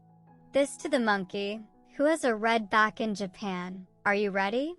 Then he turned to the hare, "Long ears, long ears. Are you ready?" Both the little wrestlers faced each other while the deer raised a leaf on high as signal. When he dropped the leaf, the monkey and the hare rushed upon each other, crying, "Yoisho, yoisho," while the monkey and the hare wrestled. The deer called out encouragingly or shouted warnings to each of them as the hare or the monkey pushed each other near the edge of the platform and were in danger of falling over. "Red back, stand your ground," called out the deer. "Long ears, long ears. Be strong, don't let the monkey beat you," grunted the bear. So the monkey and the hare, encouraged by their friends, tried their very hardest to beat each other. The hare at last gained on the monkey. The monkey seemed to trip up, and the hare, giving him a good push, sent him flying off the platform with a bound. The poor monkey sat up rubbing his back, and his face was very long as he screamed angrily, "Oh, oh! How my back hurts! My back hurts me!" Seeing the monkey in this plight on the ground, the deer, holding his leaf on high, said, "This round is finished, the hare has won." Kintaro then opened his luncheon box and, taking out a rice dumpling, gave it to the hare, saying, "Here is your prize, and you have earned it well." Now the monkey got up looking very cross, and as they say in Japan, his stomach stood up, for he felt that he had not been fairly beaten. So he said to Kintaro and the others who were standing by, "I have not been fairly beaten. My foot slipped and I tumbled. Please give me another chance and let the hare wrestle with me for another round." Then Kintaro consenting, the hare and the monkey began to wrestle again. Now, as everyone knows, the monkey is a cunning animal by nature, and he made up his mind to get the best of the hare this time if it were possible. To do this, he thought that the best and surest way would be to get hold of the hare's long ear. This he soon managed to do. The hare was quite thrown off his guard by the pain of having his long ear pulled so hard, and the monkey, seizing his opportunity at last, caught hold of one of the hare's legs and sent him sprawling in the middle of the dais. The monkey was now the victor and received a rice dumpling from Kintaro, which pleased him so much that he quite forgot his sore back. The deer now came up and asked the hare if he felt ready for another round, and if so, whether he would try a round with him. And the hare consenting, they both stood up to wrestle. The bear came forward as umpire, the deer with long horns and the hare with long ears. It must have been an amusing sight to those who watched this queer match. Suddenly the deer went down on one of his knees, and the bear with the leaf on high declared him beaten. In this way, sometimes the one, sometimes the other, conquering, the little party amused themselves till they were tired. At last Kintaro got up and said, "This is enough for today. What a nice place we have found for wrestling. Let us come again tomorrow. Now we will all go home. Come along." So saying, Kintaro led the way while the animals followed. After walking some little distance, they came out on the banks of a river flowing through a valley. Kintaro and his 4 furry friends stood and looked about for some means of crossing. Bridge there was none. The river rushed dawn on its way. All the animals looked serious, wondering how they could cross the stream and get home that evening. Kintaro, however, said, "Wait a moment. I will make a good bridge for you all in a few minutes." The bear, the deer, the monkey, and the hare looked at him to see what he would do now. Kintaro went from one tree to another that grew along the riverbank. At last he stopped in front of a very large tree that was growing at the water's edge. He took hold of the trunk and pulled it with all his might, once, twice, thrice. At the third pull, so great was Kintaro's strength that the roots gave way, and merry, crash, crash, over fell the tree, forming an excellent bridge across the stream. "There," said Kintaro, "what do you think of my bridge? It is quite safe, so follow me," and he stepped across first. The 4 animals followed. Never had they seen anyone so strong before, and they all exclaimed, "How strong he is! How strong he is!" While all this was going on by the river, a woodcutter, who happened to be standing on a rock overlooking the stream, had seen all that passed beneath him. He watched with great surprise Kintaro and his animal companions. He rubbed his eyes to be sure that he was not dreaming when he saw this boy pull over a tree by the roots and throw it across the stream to form a bridge. The woodcutter, for such he seemed to be by his dress, marveled at all he saw, and said to himself, "This is no ordinary child. Whose son can he be? I will find out before this day is done." He hastened after the strange party and crossed the bridge behind them. Kintaro knew nothing of all this and little guessed that he was being followed. On reaching the other side of the river, he and the animals separated. They to their lairs in the woods, and he to his mother, who was waiting for him. As soon as he entered the cottage, which stood like a matchbox in the heart of the pine woods, he went to greet his mother, saying, "Akasan, mother, here I am." "Oh, Kimbo," said his mother with a bright smile. Glad to see her boy home safe after the long day. "How late you are today. I feared that something had happened to you. Where have you been all the time?" "I took my 4 friends, the bear, the deer, the monkey, and the hare, up into the hills, and there I made them try a wrestling match to see which was the strongest. We all enjoyed the sport and are going to the same place tomorrow to have another match. Now tell me who is the strongest of all? Asked his mother, pretending not to know. Oh, mother, said Kentaro. Don't you know that I am the strongest? There was no need for me to wrestle with any of them. But next to you then, who is the strongest?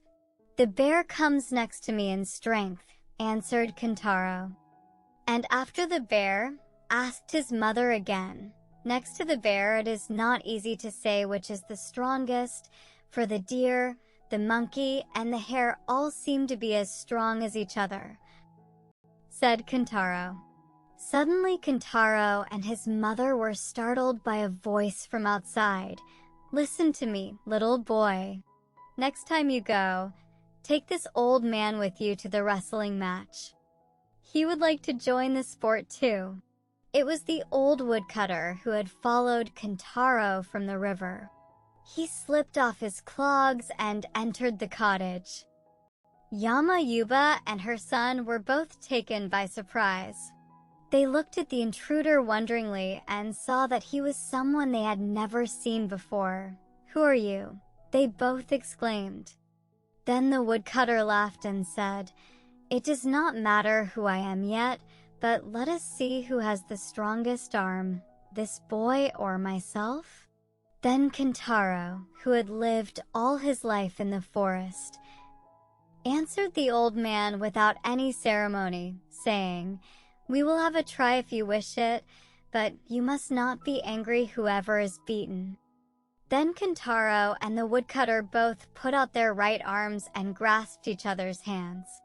For a long time Kentaro and the old man wrestled together in this way, each trying to bend the other's arm, but the old man was very strong, and the strange pair were evenly matched. At last the old man desisted, declaring it a drawn game. You are, indeed, a very strong child. There are few men who can boast of the strength of my right arm, said the woodcutter. I saw you first on the banks of the river a few hours ago, when you pulled up that large tree to make a bridge across the torrent. Hardly able to believe what I saw, I followed you home. Your strength of arm, which I have just tried, proves what I saw this afternoon. When you are full grown, you will surely be the strongest man in all Japan. It is a pity that you are hidden away in these wild mountains. Then he turned to Kentaro's mother. And you, mother, have you no thought of taking your child to the capital and of teaching him to carry a sword as befits a samurai, a Japanese knight? You are very kind to take so much interest in my son, replied the mother, but he is, as you see, wild and uneducated, and I fear it would be very difficult to do as you say. Because of his great strength as an infant, I hid him away in this unknown part of the country, for he hurt everyone that came near him. I have often wished that I could one day see my boy a knight wearing two swords, but as we have no influential friend to introduce us at the capital, I fear my hope will never come true. You need not trouble yourself about that. To tell you the truth, I am no woodcutter. I am one of the great generals of Japan. My name is Sadamitsu, and I am a vassal of the powerful Lord Minamoto no Reiko. He ordered me to go round the country and look for boys who give promise of remarkable strength, so that they may be trained as soldiers for his army. I thought that I could best do this by assuming the disguise of a woodcutter. By good fortune, I have thus unexpectedly come across your son. Now, if you really wish him to be a samurai, a knight, I will take him and present him to the Lord Reiko as a candidate for his service. What do you say to this? As the kind general gradually unfolded his plan, the mother's heart was filled with a great joy. She saw that here was a wonderful chance of the one wish of her life being fulfilled, that of seeing Kentaro a samurai before she died. Bowing her head to the ground, she replied, "I will then entrust my son to you if you really mean what you say." Kintaro had all this time been sitting by his mother's side listening to what they said. When his mother finished speaking, he exclaimed, "Oh, joy, joy! I am to go with the general, and one day I shall be a samurai." Thus Kintaro's fate was settled, and the general decided to start for the capital at once, taking Kintaro with him. It need hardly be said that Yama Yuba was sad at parting with her boy, for he was all that was left to her. But she hid her grief with a strong face, as they say in Japan. She knew that it was for her boy's good that he should leave her now, and she must not discourage him just as he was setting out. Kintaro promised never to forget her, and said that as soon as he was a knight wearing 2 swords, he would build her a home and take care of her in her old age. All the animals, those he had tamed to serve him, the bear, the deer, the monkey, and the hare, as soon as they found out that he was going away, came to ask if they might attend him as usual. When they learned that he was going away for good, they followed him to the foot of the mountain to see him off. "Kimbo," said his mother, "mind and be a good boy." "Mr. Kintaro," said the faithful animals, "we wish you good health on your travels." Then they all climbed a tree to see the last of him, and from that height they watched him and his shadow gradually grow smaller and smaller, till he was lost to sight. The General Sadamitsu went on his way rejoicing at having so unexpectedly found such a prodigy as Kintaro. Having arrived at their destination, the general took Kintaro at once to his lord, Minamoto no Reiko, and told him all about Kintaro and how he had found the child. Lord Reiko was delighted with the story, and having commanded Kintaro to be brought to him, made him one of his vassals at once. Lord Reiko's army was famous for its band called the 4 Braves. These warriors were chosen by himself from amongst the bravest and strongest of his soldiers, and the small and well-picked band was distinguished throughout the whole of Japan for the dauntless courage of its men. When Kintaro grew up to be a man, his master made him the chief of the 4 Braves. He was by far the strongest of them all. Soon after this event, news was brought to the city that a cannibal monster had taken up his abode not far away, and that people were stricken with fear. Lord Reiko ordered Kintaro to the rescue. He immediately started off, delighted at the prospect of trying his sword. Surprising the monster in its den, he made short work of cutting off its great head, which he carried back in triumph to his master.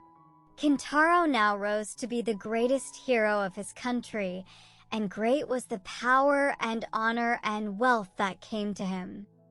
He now kept his promise and built a comfortable home for his old mother, who lived happily with him in the capital to the end of her days. Is not this the story of a great hero? The story of Princess Hayes. A story of old Japan. Many, many years ago there lived in Nara, the ancient capital of Japan, a wise state minister, by name Prince Toyonari Fujiwara. His wife was a noble, good, and beautiful woman called Princess Murasaki, Violet. They had been married by their respective families according to Japanese custom when very young, and had lived together happily ever since. They had, however, one cause for great sorrow, for as the years went by no child was born to them. This made them very unhappy, for they both longed to see a child of their own who would grow up to gladden their old age, carry on the family name, and keep up the ancestral rights when they were dead.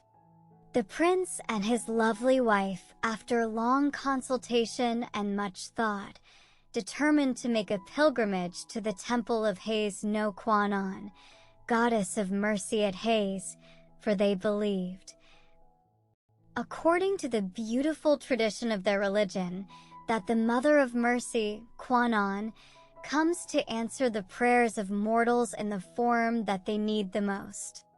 Surely after all these years of prayer, she would come to them in the form of a beloved child in answer to their special pilgrimage, for that was the greatest need of their 2 lives. Everything else they had that this life could give them, but it was all as nothing because the cry of their hearts was unsatisfied. So the Prince Toyonari and his wife went to the temple of Kwannon at Hase and stayed there for a long time, both daily offering incense and praying to Kwannon, the Heavenly Mother, to grant them the desire of their whole lives. And their prayer was answered. A daughter was born at last to the Princess Murasaki, and great was the joy of her heart. On presenting the child to her husband, they both decided to call her Hazeheim, or the Princess of Hase, because she was the gift of the Kwannon at that place. They both reared her with great care and tenderness, and the child grew in strength and beauty. When the little girl was 5 years old, her mother fell dangerously ill, and all the doctors and their medicines could not save her. A little before she breathed her last, she called her daughter to her, and gently stroking her head, said, "Hazeheim, do you know that your mother cannot live any longer? Though I die, you must grow up a good girl. Do your best not to give trouble to your nurse or any other of your family. Perhaps your father will marry again, and someone will fill my place as your mother.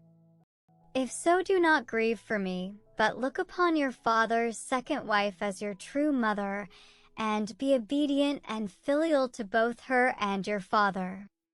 Remember when you are grown up to be submissive to those who are your superiors, and to be kind to all those who are under you. Don't forget this. I die with the hope that you will grow up a model woman." Hazeheim listened in an attitude of respect while her mother spoke, and promised to do all that she was told. There's a proverb which says, "As the soul is at 3, so it is at 100, and so Hazeheim grew up as her mother had wished, a good and obedient little princess, though she was now too young to understand how great was the loss of her mother. Not long after the death of his first wife, Prince Toyonari married again, a lady of noble birth named Princess Turda. Very different in character, alas. To the good and wise Princess Murasaki, this woman had a cruel, bad heart. She did not love her stepdaughter at all, and was often very unkind to the little motherless girl, saying to herself, "This is not my child. This is not my child." But Hazeheim bore every unkindness with patience, and even waited upon her stepmother kindly and obeyed her in every way and never gave any trouble, just as she had been trained by her own good mother, so that the Lady Truda had no cause for complaint against her.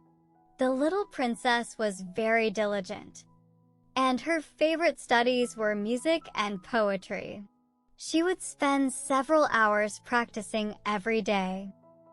And her father had the most proficient of masters he could find to teach her the kodo, Japanese harp, the art of writing letters and verse.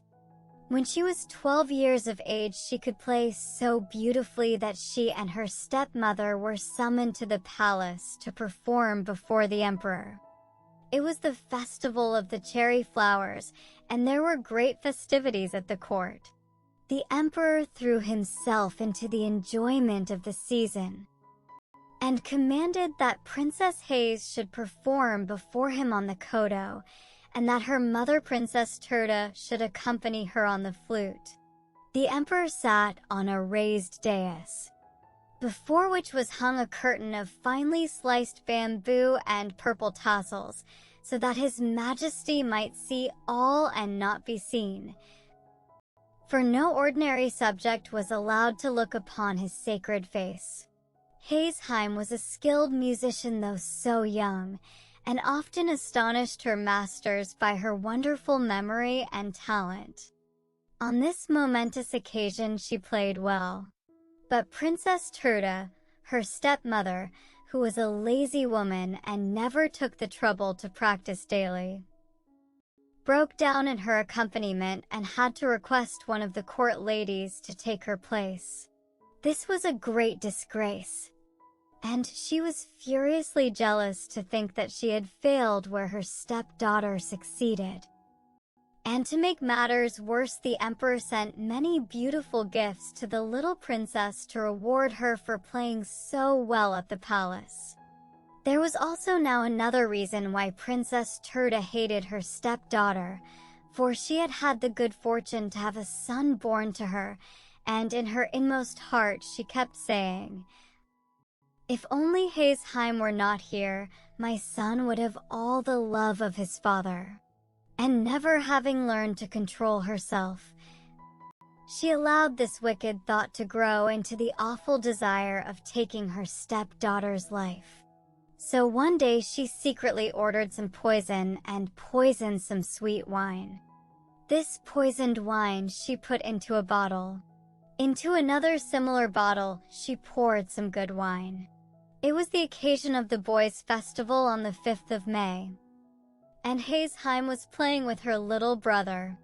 All his toys of warriors and heroes were spread out, and she was telling him wonderful stories about each of them.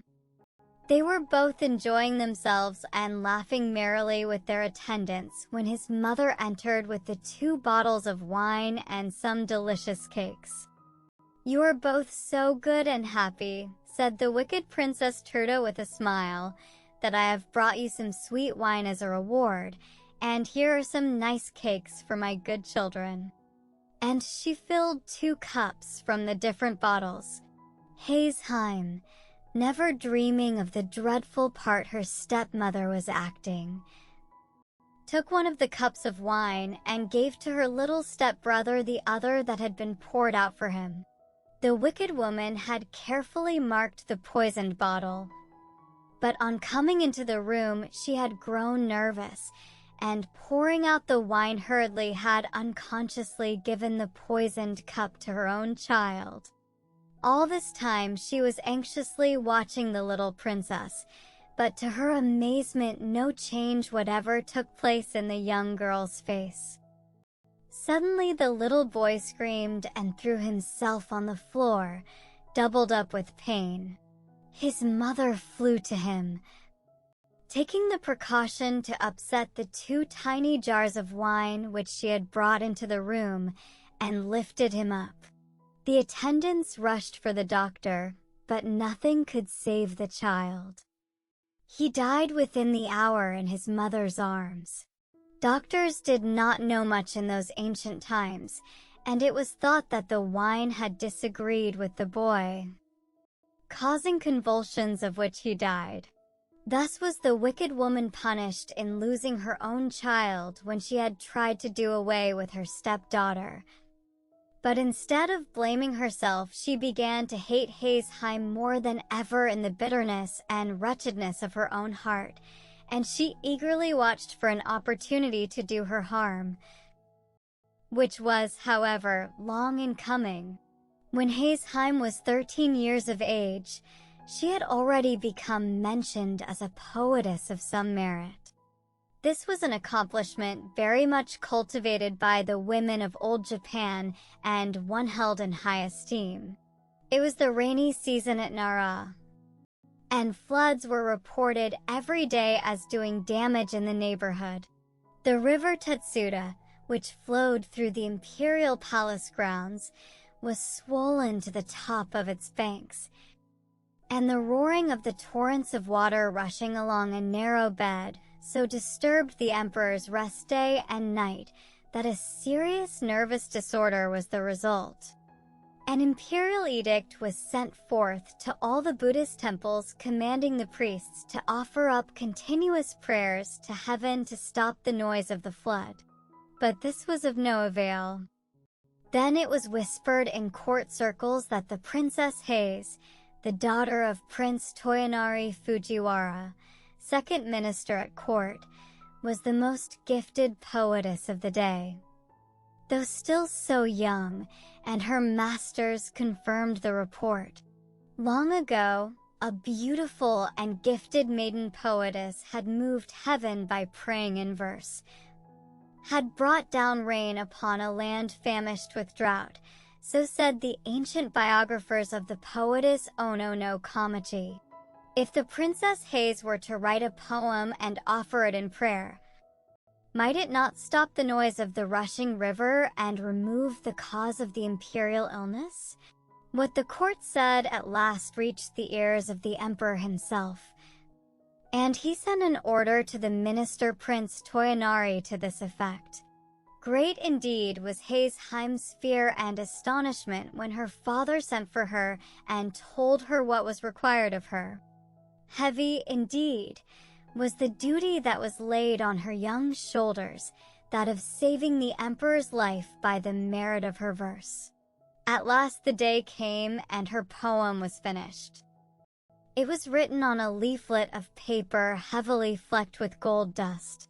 With her father and attendants and some of the court officials, she proceeded to the bank of the roaring torrent, and raising up her heart to heaven, she read the poem she had composed, aloud, lifting it heavenwards in her two hands.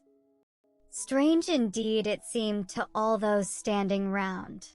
The waters ceased their roaring, and the river was quiet in direct answer to her prayer. After this the emperor soon recovered his health. His Majesty was highly pleased, and sent for her to the palace and rewarded her with the rank of Chinjo, that of lieutenant general, to distinguish her. From that time she was called Chinjo-heim, or the lieutenant general princess, and respected and loved by all. There was only one person who was not pleased at Hayesheim's success. That one was her stepmother. Forever brooding over the death of her own child whom she had killed when trying to poison her stepdaughter, she had the mortification of seeing her rise to power and honor, marked by imperial favor and the admiration of the whole court. Her envy and jealousy burned in her heart like fire. Many were the lies she carried to her husband about Hayesheim, but all to no purpose. He would listen to none of her tales, telling her sharply that she was quite mistaken. At last the stepmother, seizing the opportunity of her husband's absence, ordered one of her old servants to take the innocent girl to the Hibari Mountains, the wildest part of the country, and to kill her there. She invented a dreadful story about the little princess, saying that this was the only way to prevent disgrace falling upon the family, by killing her. Katoda, her vassal, was bound to obey his mistress. Anyhow, he saw that it would be the wisest plan to pretend obedience in the absence of the girl's father. So he placed Hayesheim in a palanquin and accompanied her to the most solitary place he could find in the wild district. The poor child knew there was no good in protesting to her unkind stepmother at being sent away in this strange manner, so she went as she was told. But the old servant knew that the young princess was quite innocent of all the things her stepmother had invented to him as reasons for her outrageous orders, and he determined to save her life. Unless he killed her, however, he could not return to his cruel taskmistress, so he decided to stay out in the wilderness. With the help of some peasants, he soon built a little cottage, and having sent secretly for his wife to come, these two good old people did all in their power to take care of the now unfortunate princess. She all the time trusted in her father, knowing that as soon as he returned home and found her absent, he would search for her. Prince Toyonari, after some weeks, came home and was told by his wife that his daughter Haim had done something wrong and had run away for fear of being punished. He was nearly ill with anxiety. Everyone in the house told the same story, that Haim had suddenly disappeared. None of them knew why or whither. For fear of scandal, he kept the matter quiet and searched everywhere he could think of, but all to no purpose. One day, trying to forget his terrible worry, he called all his men together and told them to make ready for a several days' hunt in the mountains. They were soon ready and mounted, waiting at the gate for their lord. He rode hard and fast to the district of the Hibari Mountains, a great company following him. He was soon far ahead of everyone and at last found himself in a narrow, picturesque valley. Looking round and admiring the scenery, he noticed a tiny house on one of the hills quite near, and then he distinctly heard a beautiful, clear voice reading aloud. Seized with curiosity as to who could be studying so diligently in such a lonely spot, he dismounted and, leaving his horse to his groom, he walked up the hillside and approached the cottage. As he drew nearer, his surprise increased, for he could see that the reader was a beautiful girl. The cottage was wide open and she was sitting facing the view. Listening attentively, he heard her reading the Buddhist scriptures with great devotion. More and more curious, he hurried on to the tiny gate and entered the little garden, and looking up beheld his lost daughter Haim. She was so intent on what she was saying that she neither heard nor saw her father till he spoke. Haim, he cried, "It is you, my Haim." Taken by surprise, she could hardly realize that it was her own dear father who was calling her, and for a moment she was utterly bereft of the power to speak or move. My father, it is indeed you, oh. My father, was all she could say, and running to him she caught hold of his thick sleeve, and burying her face burst into a passion of tears. Her father stroked her dark hair, asking her gently to tell him all that had happened, but she only wept on, and he wondered if he were not really dreaming. Then the faithful old servant Katoda came out, and bowing himself to the ground before his master, poured out the long tale of wrong, telling him all that had happened, and how it was that he found his daughter in such a wild and desolate spot with only 2 old servants to take care of her. The prince's astonishment and indignation knew no bounds. He gave up the hunt at once and hurried home with his daughter. One of the company galloped ahead to inform the household of the glad news, and the stepmother, hearing what had happened, and fearful of meeting her husband now that her wickedness was discovered, fled from the house and returned in disgrace to her father's roof, and nothing more was heard of her.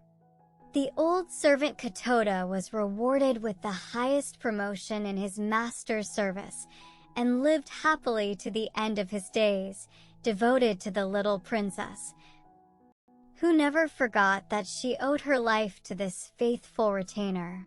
She was no longer troubled by an unkind stepmother, and her days passed happily and quietly with her father. As Prince Toyonari had no son, he adopted a younger son of one of the court nobles to be his heir, and to marry his daughter Haim, and in a few years the marriage took place.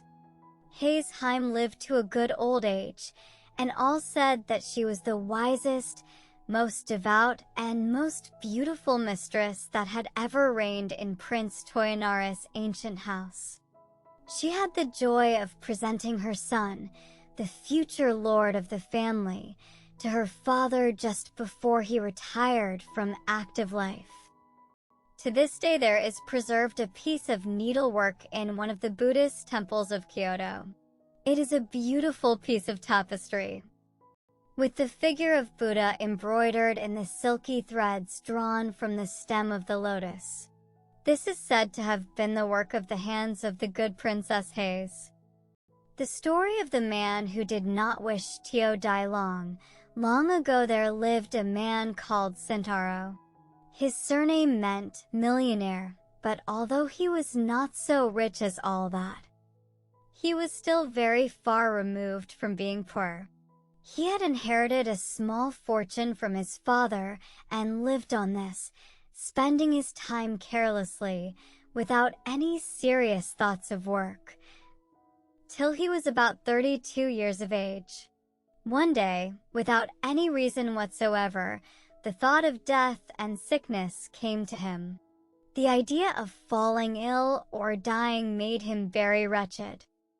"I should like to live," he said to himself, "till I am 500 or 600 years old at least, free from all sickness." The ordinary span of a man's life is very short.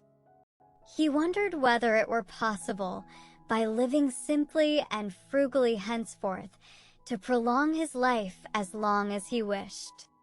He knew there were many stories in ancient history of emperors who had lived 1,000 years, and there was a princess of Yamato, who, it was said, lived to the age of 500.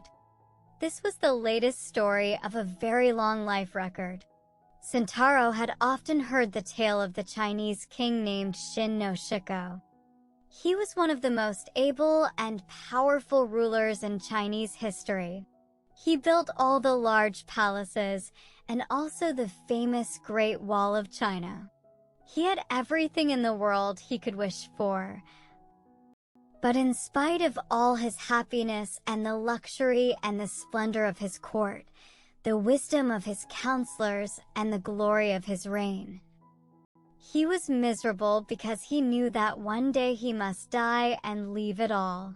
When Shin no Shiko went to bed at night, when he rose in the morning, as he went through his day, the thought of death was always with him. He could not get away from it. Ah, if only he could find the elixir of life, he would be happy. The emperor at last called a meeting of his courtiers and asked them all if they could not find for him the elixir of life, of which he had so often read and heard. One old courtier, Jifuku by name, said that far away across the seas there was a country called Horizon, and that certain hermits lived there who possessed the secret of the elixir of life. Whoever drank of this wonderful draught lived forever. The emperor ordered Jifuku to set out for the land of Horizon to find the hermits, and to bring him back a phial of the magic elixir. He gave Jifuku one of his best junks, fitted it out for him, and loaded it with great quantities of treasures and precious stones for Jifuku to take as presents to the hermits. Jifuku sailed for the land of Horizon. But he never returned to the waiting emperor, but ever since that time Mount Fuji has been said to be the fabled Horizon and the home of hermits who had the secret of the elixir.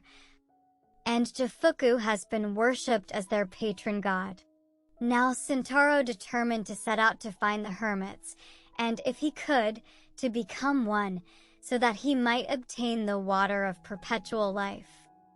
He remembered that as a child he had been told that not only did these hermits live on Mount Fuji, but that they were said to inhabit all the very high peaks.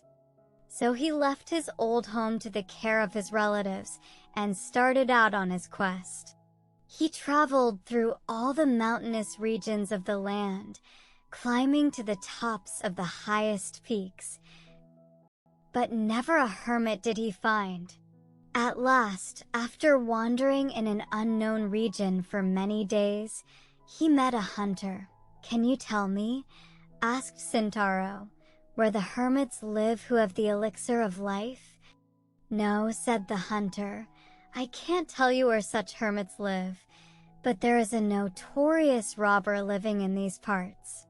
It is said that he is chief of a band of 200 followers."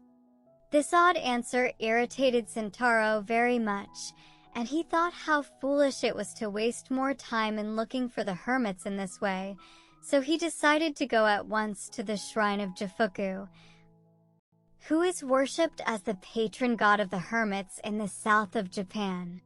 Sentaro reached the shrine and prayed for 7 days, entreating Jifuku to show him the way to a hermit who could give him what he wanted so much to find.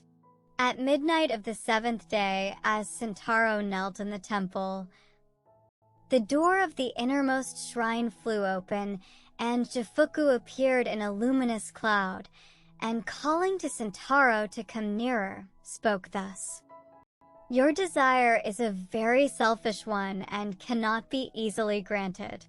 You think that you would like to become a hermit so as to find the elixir of life. Do you know how hard a hermit's life is? A hermit is only allowed to eat fruit and berries and the bark of pine trees. A hermit must cut himself off from the world so that his heart may become as pure as gold and free from every earthly desire. Gradually, after following these strict rules, the hermit ceases to feel hunger or cold or heat, and his body becomes so light that he can ride on a crane or a carp and can walk on water without getting his feet wet. You, Sentaro, are fond of good living and of every comfort. You are not even like an ordinary man, for you are exceptionally idle and more sensitive to heat and cold than most people. You would never be able to go barefoot or to wear only one thin dress in the wintertime. Do you think that you would ever have the patience or the endurance to live a hermit's life? In answer to your prayer, however, I will help you in another way. I will send you to the country of perpetual life, where death never comes, where the people live forever." Saying this, Jifuku put into Sentaro's hand a little crane made of paper, telling him to sit on its back and it would carry him there. Sentaro obeyed wonderingly. The crane grew large enough for him to ride on it with comfort. It then spread its wings, rose high in the air, and flew away over the mountains right out to sea. Sentaro was at first quite frightened, but by degrees he grew accustomed to the swift flight through the air. On and on they went for thousands of miles. The bird never stopped for rest or food, but as it was a paper bird it doubtless did not require any nourishment, and strange to say, neither did Sentaro. After several days they reached an island. The crane flew some distance inland and then alighted. As soon as Sentaro got down from the bird's back, the crane folded up of its own accord and flew into his pocket. Now Sentaro began to look about him wonderingly, curious to see what the country of perpetual life was like. He walked first round about the country and then through the town. Everything was, of course, quite strange and different from his own land. But both the land and the people seemed prosperous, so he decided that it would be good for him to stay there and took up lodgings at one of the hotels. The proprietor was a kind man, and when Sentaro told him that he was a stranger and had come to live there, he promised to arrange everything that was necessary with the governor of the city concerning Sentaro's sojourn there. He even found a house for his guest. And in this way Sentaro obtained his great wish and became a resident in the country of perpetual life. Within the memory of all the islanders, no man had ever died there, and sickness was a thing unknown. Priests had come over from India and China and told them of a beautiful country called Paradise, where happiness and bliss and contentment fill all men's hearts, but its gates could only be reached by dying. This tradition was handed down for ages from generation to generation. But none knew exactly what death was except that it led to paradise. Quite unlike Sentaro and other ordinary people, instead of having a great dread of death, they all, both rich and poor, longed for it as something good and desirable. They were all tired of their long, long lives, and longed to go to the happy land of contentment called paradise, of which the priests had told them centuries ago. All this Sentaro soon found out by talking to the islanders. He found himself, according to his ideas, in the land of topsy-turvydom. Everything was upside down. He had wished to escape from dying. He had come to the land of perpetual life with great relief and joy, only to find that the inhabitants themselves, doomed never to die, would consider it bliss to find death. What he had hitherto considered poison these people ate as good food, and all the things to which he had been accustomed as food they rejected. Whenever any merchants from other countries arrived, the rich people rushed to them eager to buy poisons. These they swallowed eagerly, hoping for death to come so that they might go to paradise.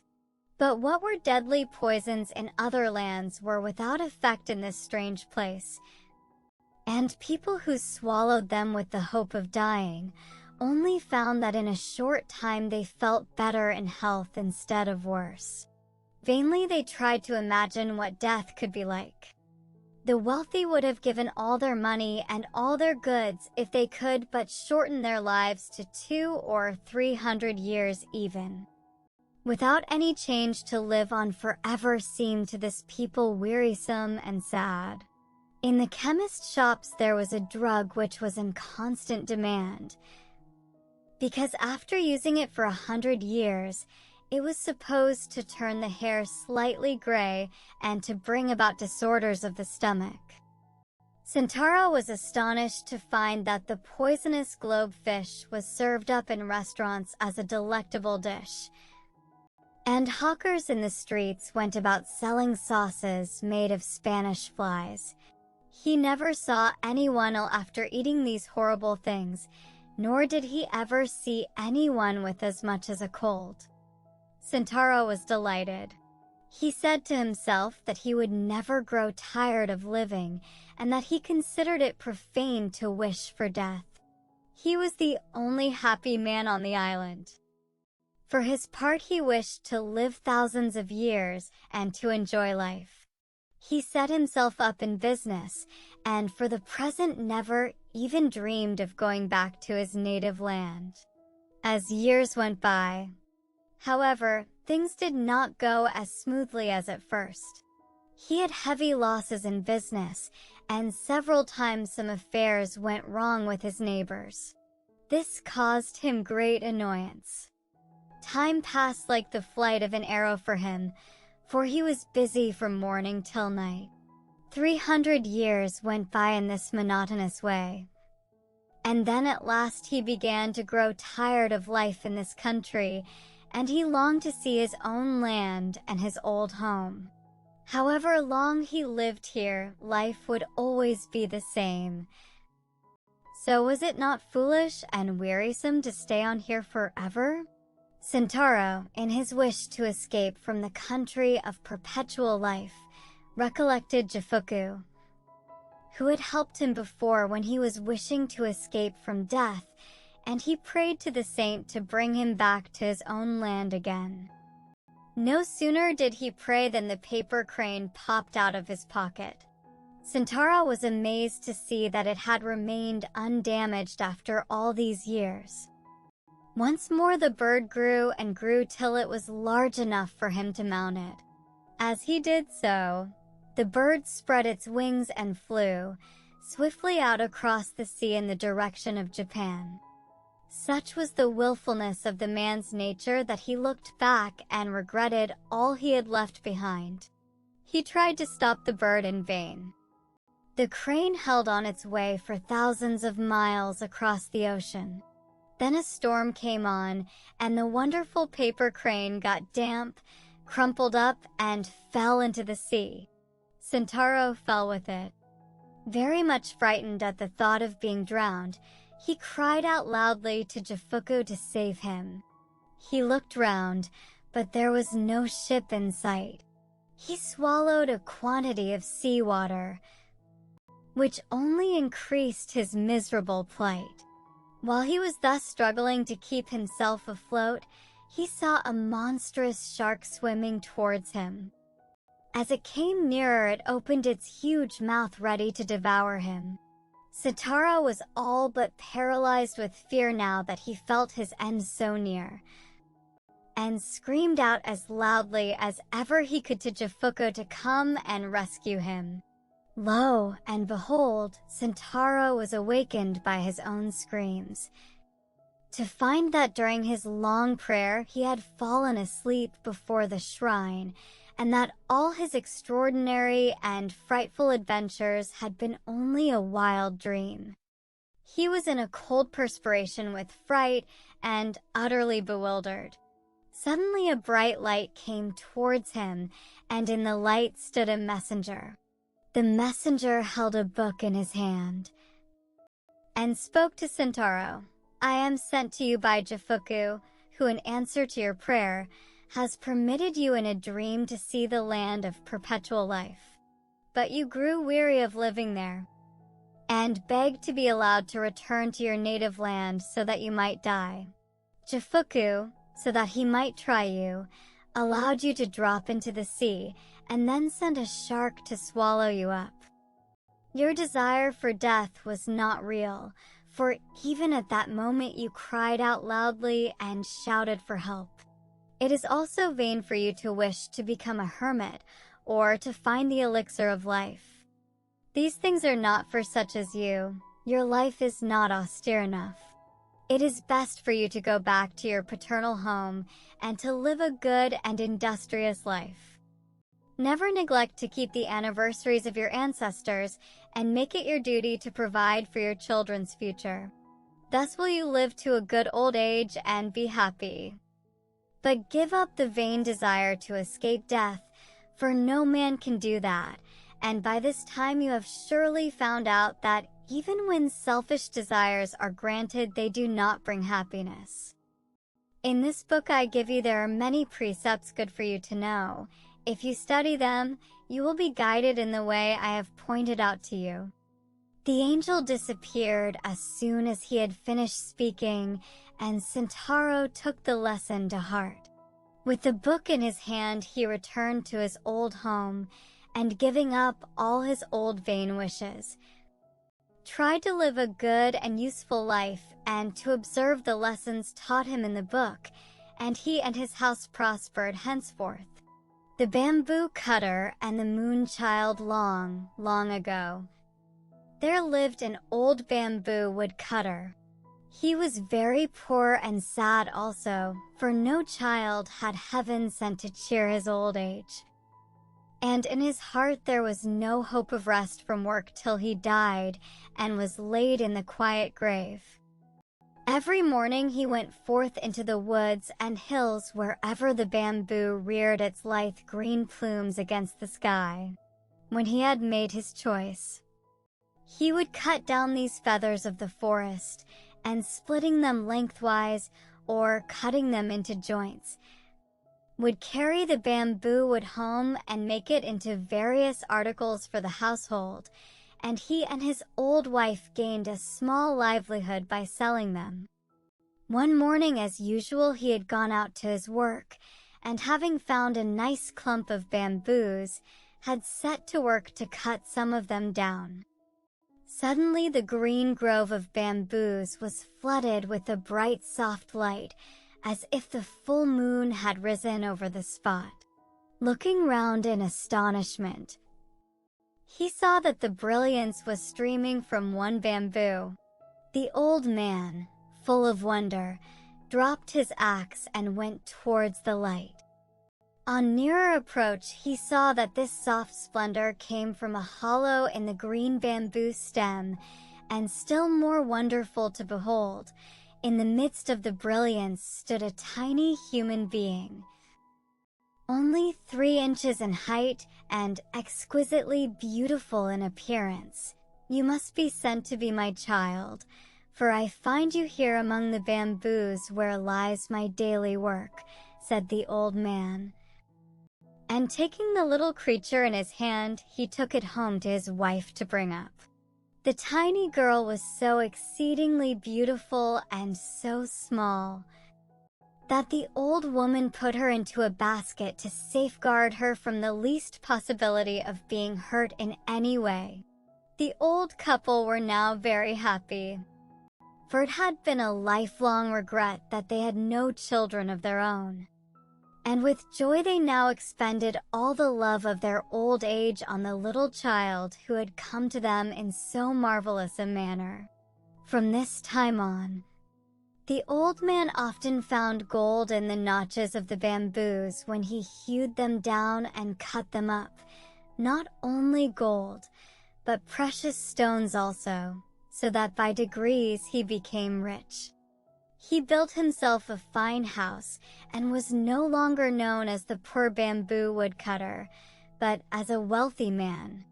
3 months passed quickly away, and in that time the bamboo child had, wonderful to say, become a full-grown girl, so her foster parents did up her hair and dressed her in beautiful kimonos. She was of such wondrous beauty that they placed her behind the screens like a princess and allowed no one to see her, waiting upon her themselves. It seemed as if she were made of light, for the house was filled with a soft shining, so that even in the dark of night it was like daytime. Her presence seemed to have a benign influence on those there. Whenever the old man felt sad, he had only to look upon his foster daughter and his sorrow vanished, and he became as happy as when he was a youth. At last the day came for the naming of their new-found child, so the old couple called in a celebrated name-giver, and he gave her the name of Princess Moonlight, because her body gave forth so much soft bright light that she might have been a daughter of the moon god. For 3 days the festival was kept up with song and dance and music. All the friends and relations of the old couple were present, and great was their enjoyment of the festivities held to celebrate the naming of Princess Moonlight. Everyone who saw her declared that there never had been seen anyone so lovely. All the beauties throughout the length and breadth of the land would grow pale beside her, so they said. The fame of the princess' loveliness spread far and wide, and many were the suitors who desired to win her hand, or even so much as to see her. Suitors from far and near posted themselves outside the house and made little holes in the fence, in the hope of catching a glimpse of the princess as she went from one room to the other along the veranda. They stayed there day and night, sacrificing even their sleep for a chance of seeing her, but all in vain. Then they approached the house and tried to speak to the old man and his wife or some of the servants, but not even this was granted them. Still, in spite of all this disappointment, they stayed on day after day and night after night and counted it as nothing. So great was their desire to see the princess. At last, however, most of the men, seeing how hopeless their quest was, lost heart and hope both, and returned to their homes. All except 5 knights, whose ardor and determination, instead of waning, seemed to wax greater with obstacles. These 5 men even went without their meals, and took snatches of whatever they could get brought to them, so that they might always stand outside the dwelling. They stood there in all weathers, in sunshine and in rain. Sometimes they wrote letters to the princess, but no answer was vouchsafed to them. Then, when letters failed to draw any reply, they wrote poems to her telling her of the hopeless love which kept them from sleep, from food, from rest, and even from their homes. Still, Princess Moonlight gave no sign of having received their verses. In this hopeless state the winter passed. The snow and frost and the cold winds gradually gave place to the gentle warmth of spring. Then the summer came, and the sun burned white and scorching in the heavens above and on the earth beneath, and still these faithful knights kept watch and waited. At the end of these long months they called out to the old bamboo cutter and entreated him to have some mercy upon them and to show them the princess. But he answered only that as he was not her real father, he could not insist on her obeying him against her wishes. The 5 knights, on receiving this stern answer, returned to their several homes and pondered over the best means of touching the proud prince's heart, even so much as to grant them a hearing. They took their rosaries in hand and knelt before their household shrines and burned precious incense, praying to Buddha to give them their heart's desire. Thus several days passed, but even so they could not rest in their homes. So again they set out for the bamboo cutter's house.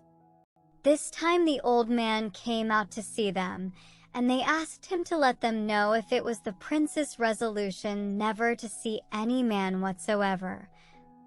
And they implored him to speak for them and to tell her the greatness of their love, and how long they had waited through the cold of winter and the heat of summer, sleepless and roofless through all weathers, without food and without rest, in the ardent hope of winning her.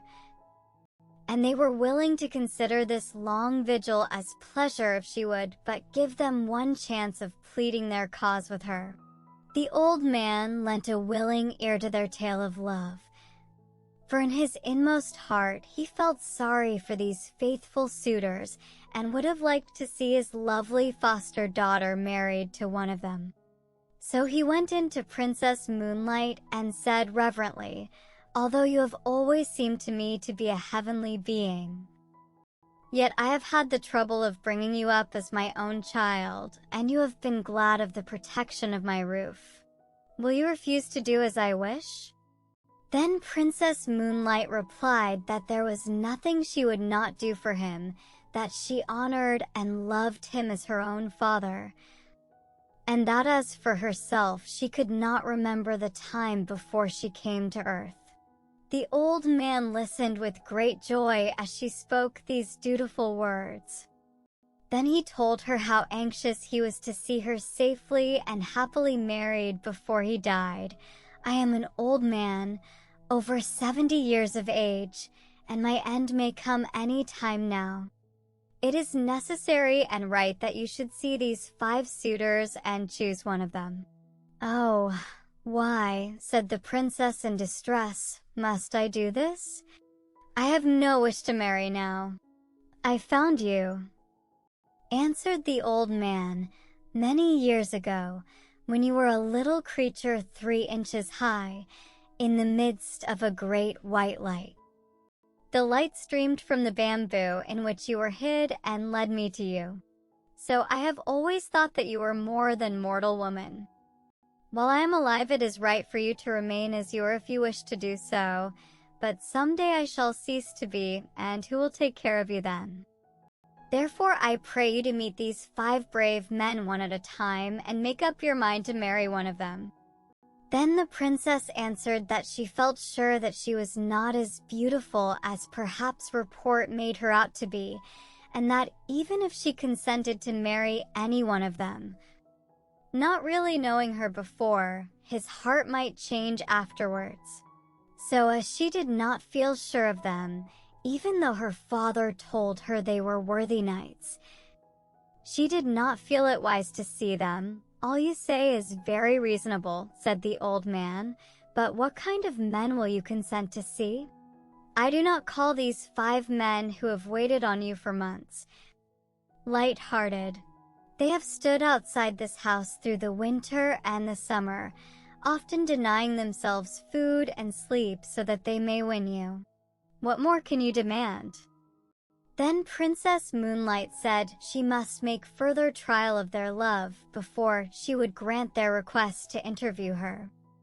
The 5 warriors were to prove their love by each bringing her from distant countries something that she desired to possess. That same evening the suitors arrived and began to play their flutes in turn and to sing their self-composed songs telling of their great and tireless love. The bamboo cutter went out to them and offered them his sympathy for all they had endured and all the patience they had shown in their desire to win his foster daughter. Then he gave them her message that she would consent to marry whosoever was successful in bringing her what she wanted. This was to test them. The 5 all accepted the trial and thought it an excellent plan, for it would prevent jealousy between them. Princess Moonlight then sent word to the first knight that she requested him to bring her the stone bowl which had belonged to Buddha in India. The second knight was asked to go to the mountain of Horai, said to be situated in the Eastern Sea, and to bring her a branch of the wonderful tree that grew on its summit. The roots of this tree were of silver, the trunk of gold, and the branches bore as fruit white jewels. The third knight was told to go to China and search for the fire rat, and to bring her its skin. The fourth knight was told to search for the dragon that carried on its head the stone radiating 5 colors, and to bring the stone to her. The fifth knight was to find the swallow which carried a shell in its stomach, and to bring the shell to her. The old man thought these very hard tasks and hesitated to carry the messages. But the princess would make no other conditions. So her commands were issued word for word to the 5 men who, when they heard what was required of them, were all disheartened and disgusted at what seemed to them the impossibility of the tasks given them, and returned to their own homes in despair. But after a time, when they thought of the princess, the love in their hearts revived for her, and they resolved to make an attempt to get what she desired of them. The first knight sent word to the princess that he was starting out that day on the quest of Buddha's bowl, and he hoped soon to bring it to her. But he had not the courage to go all the way to India, for in those days traveling was very difficult and full of danger. So he went to one of the temples in Kyoto and took a stone bowl from the altar there, paying the priest a large sum of money for it. He then wrapped it in a cloth of gold and, waiting quietly for 3 years, returned and carried it to the old man. Princess Moonlight wondered that the knight should have returned so soon. She took the bowl from its gold wrapping, expecting it to make the room full of light, but it did not shine at all, so she knew that it was a sham thing and not the true bowl of Buddha. She returned it at once and refused to see him. The knight threw the bowl away and returned to his home in despair. He gave up now all hopes of ever winning the princess. The second knight told his parents that he needed change of air for his health, for he was ashamed to tell them that love for the Princess Moonlight was the real cause of his leaving them. He then left his home, at the same time sending word to the princess that he was setting out for Mount Horai in the hope of getting her a branch of the gold and silver tree which she so much wished to have. He only allowed his servants to accompany him halfway and then sent them back. He reached the seashore and embarked on a small ship. And after sailing away for 3 days he landed and employed several carpenters to build him a house contrived in such a way that no one could get access to it. He then shut himself up with 6 skilled jewelers, and endeavored to make such a gold and silver branch as he thought would satisfy the princess as having come from the wonderful tree growing on Mount Horai. Everyone whom he had asked declared that Mount Horai belonged to the land of fable and not to fact. When the branch was finished, he took his journey home and tried to make himself look as if he were wearied and worn out with travel. He put the jeweled branch into a lacquer box and carried it to the bamboo cutter, begging him to present it to the princess. The old man was quite deceived by the travel-stained appearance of the knight, and thought that he had only just returned from his long journey with the branch. So he tried to persuade the princess to consent to see the man. But she remained silent and looked very sad. The old man began to take out the branch and praised it as a wonderful treasure to be found nowhere in the whole land. Then he spoke of the knight, how handsome and how brave he was to have undertaken a journey to so remote a place as the Mount of Horai. Princess Moonlight took the branch in her hand and looked at it carefully.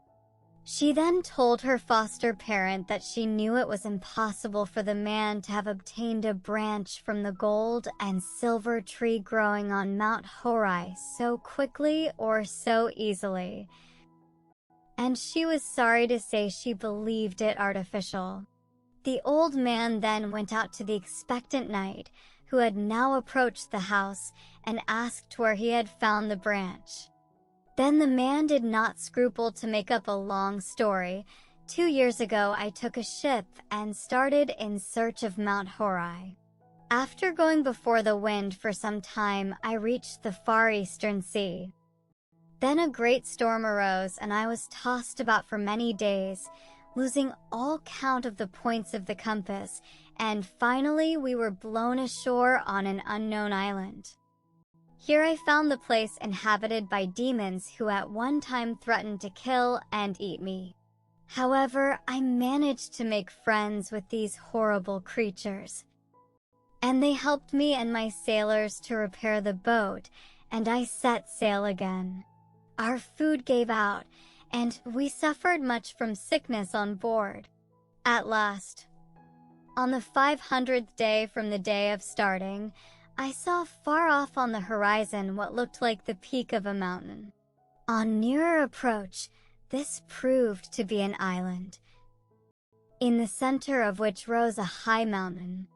I landed, and after wandering about for 2 or 3 days, I saw a shining being coming towards me on the beach, holding in his hands a golden bowl. I went up to him and asked him if I had, by good chance, found the island of Mount Horai, and he answered, "Yes, this is Mount Horai." With much difficulty I climbed to the summit. Here stood the golden tree growing with silver roots in the ground. The wonders of that strange land are many, and if I began to tell you about them I could never stop. In spite of my wish to stay there long, on breaking off the branch I hurried back. With utmost speed it has taken me 400 days to get back, and as you see, my clothes are still damp from exposure on the long sea voyage. I have not even waited to change my raiment. So anxious was I to bring the branch to the princess quickly. Just at this moment the 6 jewelers, who had been employed on the making of the branch, but not yet paid by the knight, arrived at the house and sent in a petition to the princess to be paid for their labor. They said that they had worked for over 1,000 days making the branch of gold, with its silver twigs and its jeweled fruit, that was now presented to her by the knight, but as yet they had received nothing in payment. So this knight's deception was thus found out, and the princess, glad of an escape from one more importunate suitor, was only too pleased to send back the branch. She called in the workmen and had them paid liberally, and they went away happy. But on the way home they were overtaken by the disappointed man, who beat them till they were nearly dead for letting out the secret, and they barely escaped with their lives. The knight then returned home, raging in his heart, and in despair of ever winning the princess gave up society and retired to a solitary life among the mountains. Now the third knight had a friend in China, so he wrote to him to get the skin of the fire rat. The virtue of any part of this animal was that no fire could harm it. He promised his friend any amount of money he liked to ask if only he could get him the desired article. As soon as the news came that the ship on which his friend had sailed home had come into port, he rode 7 days on horseback to meet him. He handed his friend a large sum of money and received the fire rat's skin. When he reached home, he put it carefully in a box and sent it in to the princess while he waited outside for her answer. The bamboo cutter took the box from the knight and, as usual, carried it in to her and tried to coax her to see the knight at once, but Princess Moonlight refused, saying that she must first put the skin to test by putting it into the fire. If it were the real thing, it would not burn. So she took off the crepe wrapper and opened the box, and then threw the skin into the fire. The skin crackled and burned up at once, and the princess knew that this man also had not fulfilled his word. So the third night failed also. Now the fourth night was no more enterprising than the rest.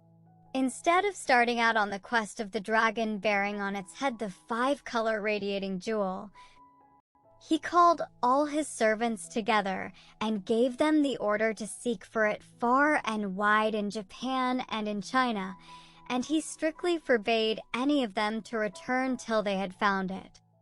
His numerous retainers and servants started out in different directions, with no intention, however, of obeying what they considered an impossible order.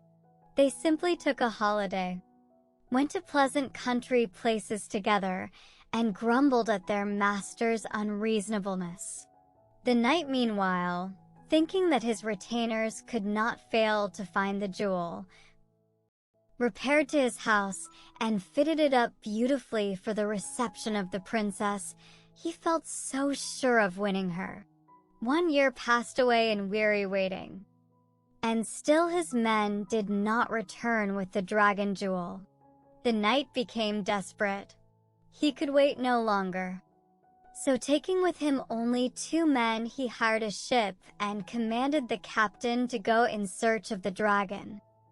The captain and the sailors refused to undertake what they said was an absurd search, but the knight compelled them at last to put out to sea.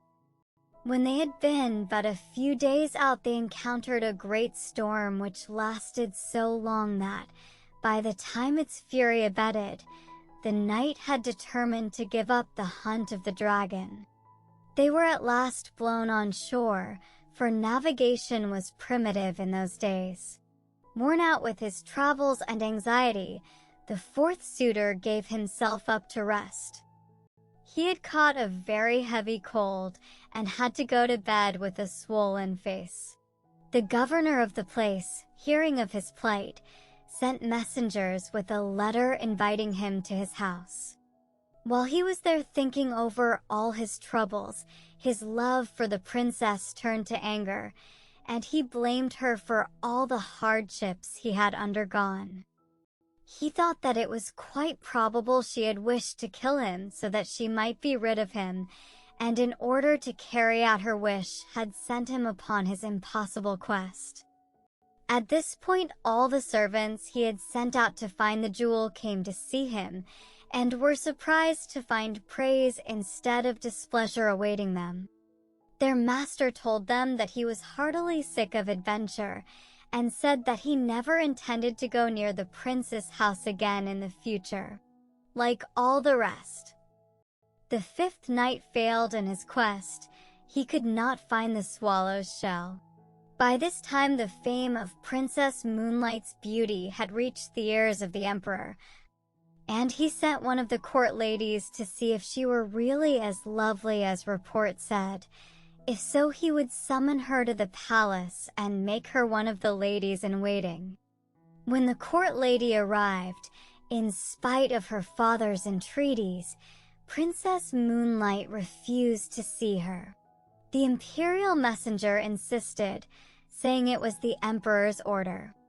Then Princess Moonlight told the old man that if she was forced to go to the palace in obedience to the emperor's order, she would vanish from the earth. When the emperor was told of her persistence in refusing to obey his summons, and that if pressed to obey she would disappear altogether from sight, he determined to go and see her. So he planned to go on a hunting excursion in the neighborhood of the bamboo cutter's house and see the princess himself. He sent word to the old man of his intention, and he received consent to the scheme. The next day the emperor set out with his retinue, which he soon managed to outride. He found the bamboo cutter's house and dismounted. He then entered the house and went straight to where the princess was sitting with her attendant maidens. Never had he seen anyone so wonderfully beautiful, and he could not but look at her, for she was more lovely than any human being as she shone in her own soft radiance. When Princess Moonlight became aware that a stranger was looking at her, she tried to escape from the room, but the emperor caught her and begged her to listen to what he had to say. Her only answer was to hide her face in her sleeves. The emperor fell deeply in love with her and begged her to come to the court, where he would give her a position of honor and everything she could wish for. He was about to send for one of the imperial palanquins to take her back with him at once, saying that her grace and beauty should adorn a court and not be hidden in a bamboo cutter's cottage. But the princess stopped him. She said that if she were forced to go to the palace, she would turn at once into a shadow, and even as she spoke, she began to lose her form. Her figure faded from his sight while he looked.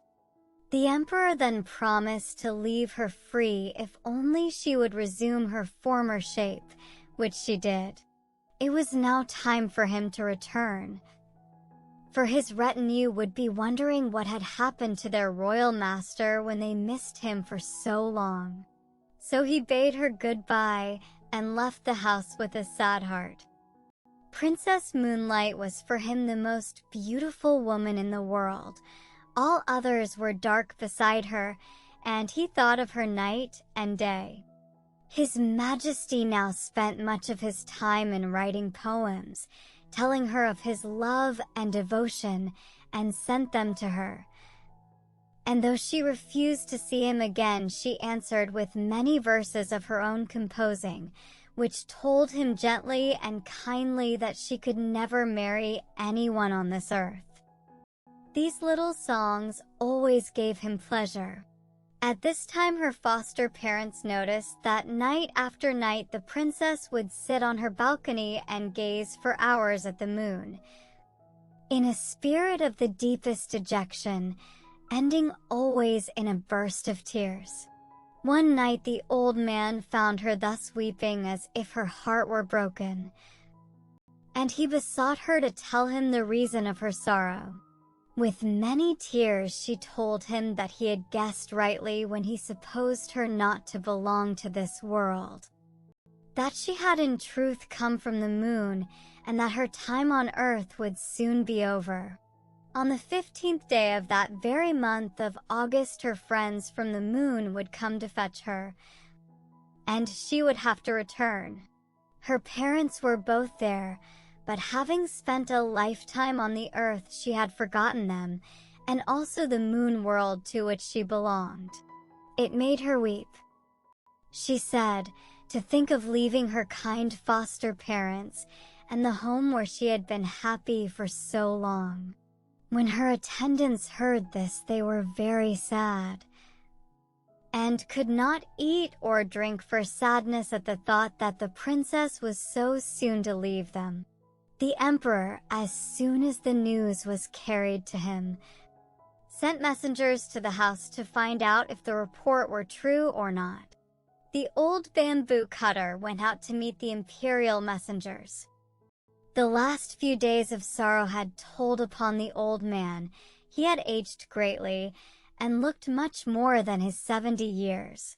Weeping bitterly, he told them that the report was only too true. But he intended, however, to make prisoners of the envoys from the moon and to do all he could to prevent the princess from being carried back. The men returned and told His Majesty all that had passed. On the 15th day of that month, the emperor sent a guard of 2,000 warriors to watch the house. 1,000 stationed themselves on the roof, another 1,000 kept watch round all the entrances of the house. All were well-trained archers with bows and arrows. The bamboo cutter and his wife hid Princess Moonlight in an inner room. The old man gave orders that no one was to sleep that night. All in the house were to keep a strict watch and be ready to protect the princess. With these precautions and the help of the emperor's men at arms, he hoped to withstand the moon messengers.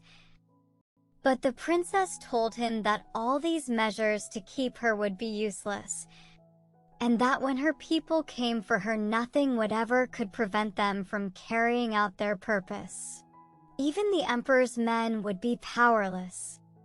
Then she added with tears that she was very, very sorry to leave him and his wife, whom she had learned to love as her parents.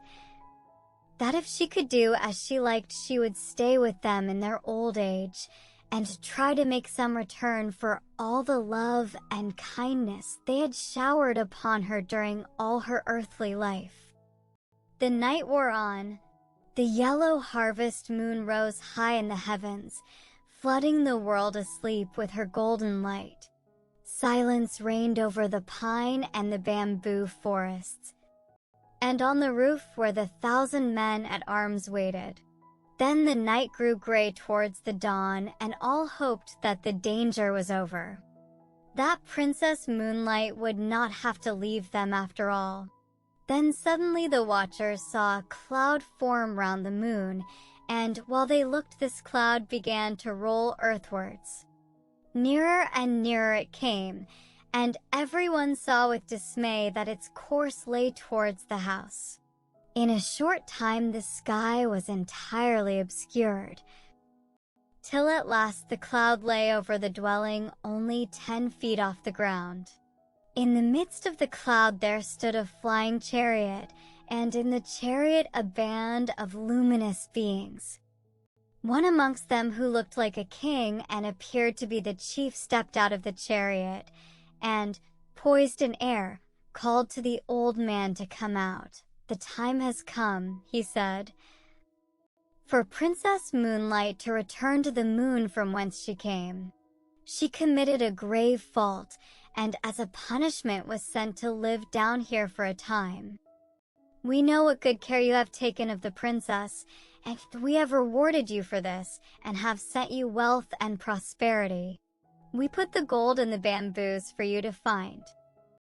I have brought up this princess for 20 years, and never once has she done a wrong thing. Therefore the lady you are seeking cannot be this one," said the old man. "I pray you to look elsewhere." Then the messenger called aloud, saying, "Princess Moonlight, come out from this lowly dwelling. Rest not here another moment." At these words the screens of the prince's room slid open of their own accord, revealing the princess shining in her own radiance, bright and wonderful and full of beauty. The messenger led her forth and placed her in the chariot.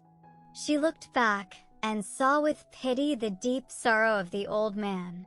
She spoke to him many comforting words, and told him that it was not her will to leave him, and that he must always think of her when looking at the moon. The bamboo cutter implored to be allowed to accompany her, but this was not allowed. The princess took off her embroidered outer garment and gave it to him as a keepsake. One of the moon beings in the chariot held a wonderful coat of wings. Another had a phial full of the elixir of life, which was given the princess to drink.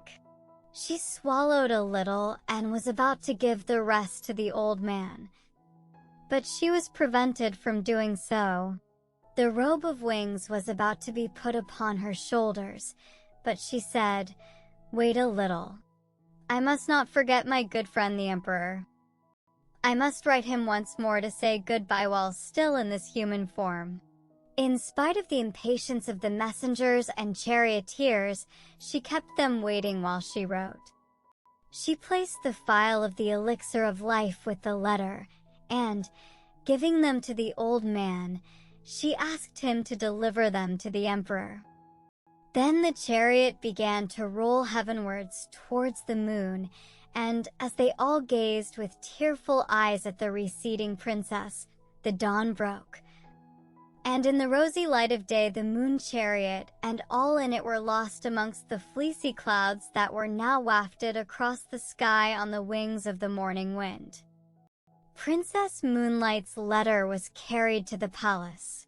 His Majesty was afraid to touch the elixir of life, so he sent it with the letter to the top of the most sacred mountain in the land, Mount Fuji, and there the royal emissaries burn it on the summit at sunrise. So to this day people say there is smoke to be seen rising from the top of Mount Fuji to the clouds. The Mirror of Matsuyama, a story of old Japan. Long years ago in old Japan there lived in the province of Echigo, a very remote part of Japan, even in these days, a man and his wife. When this story begins, they had been married for some years and were blessed with one little daughter. She was the joy and pride of both their lives, and in her they stored an endless source of happiness for their old age. What golden letter days in their memory were these that had marked her growing up from babyhood. The visit to the temple when she was just 30 days old, her proud mother carrying her, robed in ceremonial kimono, to be put under the patronage of the family's household god. Then her first dolls festival, when her parents gave her a set of dolls and their miniature belongings, to be added to as year succeeded year. And perhaps the most important occasion of all, on her 3rd birthday, when her first obi, broad brocade sash of scarlet and gold was tied round her small waist, a sign that she had crossed the threshold of girlhood and left infancy behind, now that she was 7 years of age, and had learned to talk and to wait upon her parents in those several little ways so dear to the hearts of fond parents. Their cup of happiness seemed full. There could not be found in the whole of the island empire a happier little family. One day there was much excitement in the home, for the father had been suddenly summoned to the capital on business. In these days of railways and jinrikishas and other rapid modes of traveling, it is difficult to realize what such a journey as that from Matsuyama to Kyoto meant. The roads were rough and bad, and ordinary people had to walk every step of the way, whether the distance were 100 or several hundred miles. Indeed, in those days it was as great an undertaking to go up to the capital as it is for a Japanese to make a voyage to Europe now. So the wife was very anxious while she helped her husband get ready for the long journey, knowing what an arduous task lay before him. Vainly she wished that she could accompany him, but the distance was too great for the mother and child to go, and besides that, it was the wife's duty to take care of the home. All was ready at last, and the husband stood in the porch with his little family round him. "Do not be anxious, I will come back soon," said the man.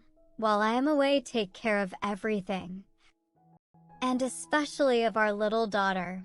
"Yes, we shall be all right, but you must take care of yourself and delay not a day in coming back to us," said the wife, while the tears fell like rain from her eyes.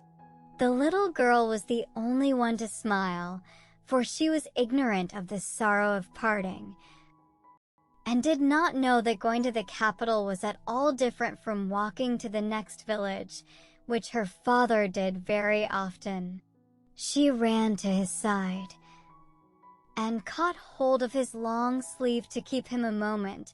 "Father, I will be very good while I am waiting for you to come back, so please bring me a present." As the father turned to take a last look at his weeping wife and smiling, eager child, he felt as if someone were pulling him back by the hair, so hard was it for him to leave them behind. For they had never been separated before. But he knew that he must go, for the call was imperative. With a great effort, he ceased to think, and resolutely turning away, he went quickly down the little garden and out through the gate. His wife, catching up the child in her arms, ran as far as the gate, and watched him as he went down the road between the pines till he was lost in the haze of the distance, and all she could see was his quaint peaked hat, and at last that vanished too. "Now father has gone, you and I must take care of everything till he comes back," said the mother, as she made her way back to the house. "Yes, I will be very good," said the child, nodding her head. "And when father comes home, please tell him how good I have been, and then perhaps he will give me a present. Father is sure to bring you something that you want very much."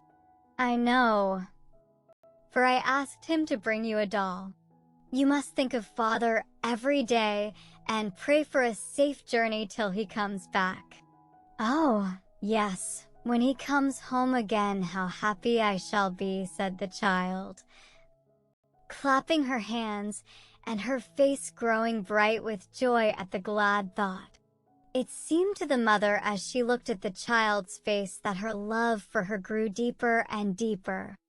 Then she set to work to make the winter clothes for the three of them. She set up her simple wooden spinning wheel and spun the thread before she began to weave the stuffs. In the intervals of her work, she directed the little girl's games and taught her to read the old stories of her country. Thus did the wife find consolation in work during the lonely days of her husband's absence. While the time was thus slipping quickly by in the quiet home, the husband finished his business and returned. It would have been difficult for anyone who did not know the man well to recognize him. He had traveled day after day, exposed to all weathers, for about a month altogether, and was sunburnt to bronze, but his fond wife and child knew him at a glance, and flew to meet him from either side, each catching hold of one of his sleeves in their eager greeting. Both the man and his wife rejoiced to find each other well. It seemed a very long time to all till, the mother and child helping, his straw sandals were untied, his large umbrella hat taken off, and he was again in their midst in the old familiar sitting room that had been so empty while he was away. As soon as they had sat down on the white mats, the father opened a bamboo basket that he had brought in with him and took out a beautiful doll and a lacquer box full of cakes. "Here," he said to the little girl, "is a present for you. It is a prize for taking care of mother and the house so well while I was away." "Thank you," said the child, as she bowed her head to the ground, and then put out her hand just like a little maple leaf with its eager wide spread fingers to take the doll and the box, both of which, coming from the capital, were prettier than anything she had ever seen. No words can tell how delighted the little girl was.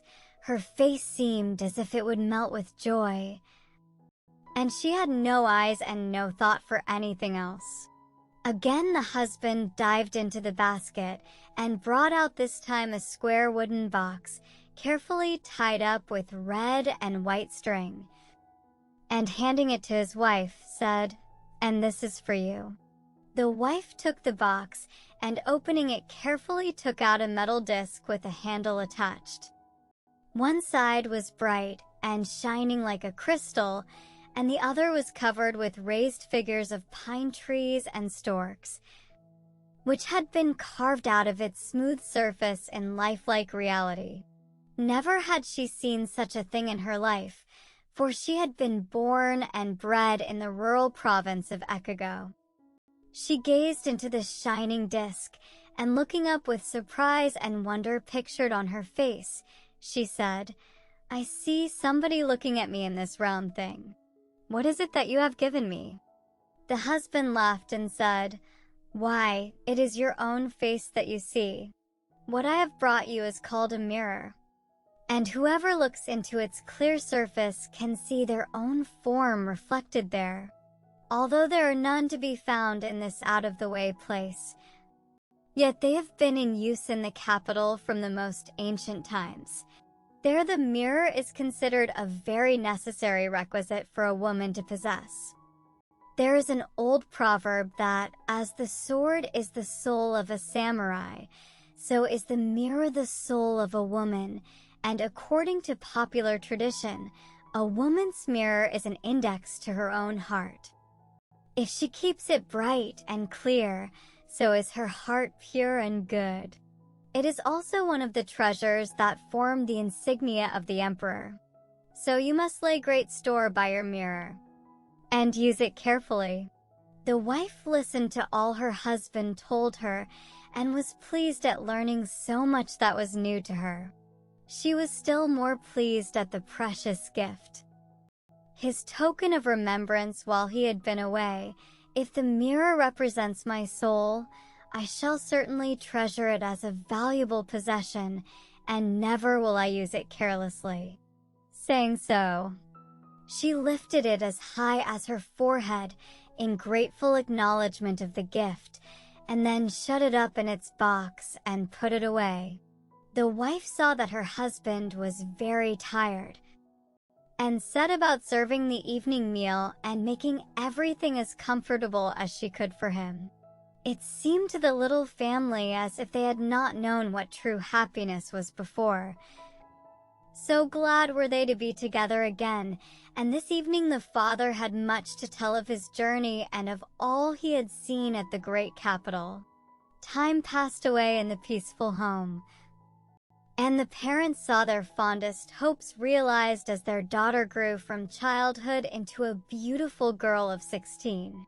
As a gem of priceless value is held in its proud owner's hand, so had they reared her with unceasing love and care, and now their pains were more than doubly rewarded.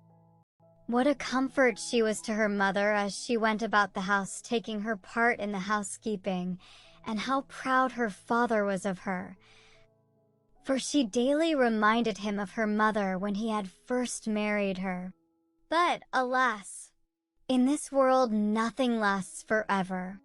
Even the moon is not always perfect in shape, but loses its roundness with time, and flowers bloom and then fade. So at last the happiness of this family was broken up by a great sorrow. The good and gentle wife and mother was one day taken ill. In the first days of her illness, the father and daughter thought that it was only a cold, and were not particularly anxious. But the days went by, and still the mother did not get better. She only grew worse, and the doctor was puzzled, for in spite of all he did, the poor woman grew weaker day by day. The father and daughter were stricken with grief, and day or night the girl never left her mother's side. But in spite of all their efforts, the woman's life was not to be saved. One day, as the girl sat near her mother's bed, Trying to hide with a cheery smile the gnawing trouble at her heart, the mother roused herself and, taking her daughter's hand, gazed earnestly and lovingly into her eyes. Her breath was labored, and she spoke with difficulty. "My daughter, I am sure that nothing can save me now, when I am dead. Promise me to take care of your dear father and to try to be a good and dutiful woman." "Oh, mother," said the girl as the tears rushed to her eyes, "you must not say such things. All you have to do is to make haste and get well. That will bring the greatest happiness to father and myself." "Yes, I know. And it is a comfort to me in my last days to know how greatly you long for me to get better, but it is not to be. Do not look so sorrowful. For it was so ordained in my previous state of existence that I should die in this life just at this time. Knowing this, I am quite resigned to my fate. And now I have something to give you whereby to remember me when I am gone." Putting her hand out, she took from the side of the pillow a square wooden box tied up with a silken cord and tassels. Undoing this very carefully, she took out of the box the mirror that her husband had given her years ago. "When you were still a little child, your father went up to the capital and brought me back as a present this treasure. It is called a mirror. This I give you before I die.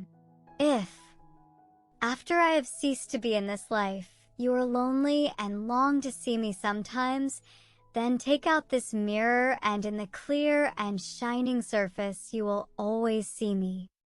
So will you be able to meet with me often and tell me all your heart, and though I shall not be able to speak, I shall understand and sympathize with you, whatever may happen to you in the future." With these words, the dying woman handed the mirror to her daughter. The mind of the good mother seemed to be now at rest, and sinking back without another word, her spirit passed quietly away that day. The bereaved father and daughter were wild with grief, and they abandoned themselves to their bitter sorrow.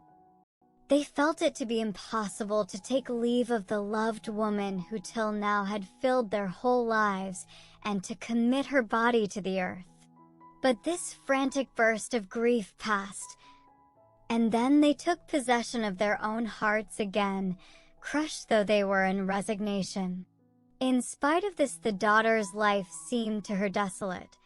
Her love for her dead mother did not grow less with time, and so keen was her remembrance that everything in daily life, even the falling of the rain and the blowing of the wind, reminded her of her mother's death and of all that they had loved and shared together. One day when her father was out and she was fulfilling her household duties alone, her loneliness and sorrow seemed more than she could bear. She threw herself down in her mother's room and wept as if her heart would break. Poor child! She longed just for one glimpse of the loved face, one sound of the voice calling her pet name, or for one moment's forgetfulness of the aching void in her heart. Suddenly she sat up. Her mother's last words had rung through her memory, hitherto dulled by grief. "Oh, my mother told me when she gave me the mirror as a parting gift, that whenever I looked into it I should be able to meet her, to see her." I had nearly forgotten her last words. How stupid I am! I will get the mirror now and see if it can possibly be true. She dried her eyes quickly, and going to the cupboard, took out the box that contained the mirror, her heart beating with expectation as she lifted the mirror out and gazed into its smooth face. Behold, her mother's words were true.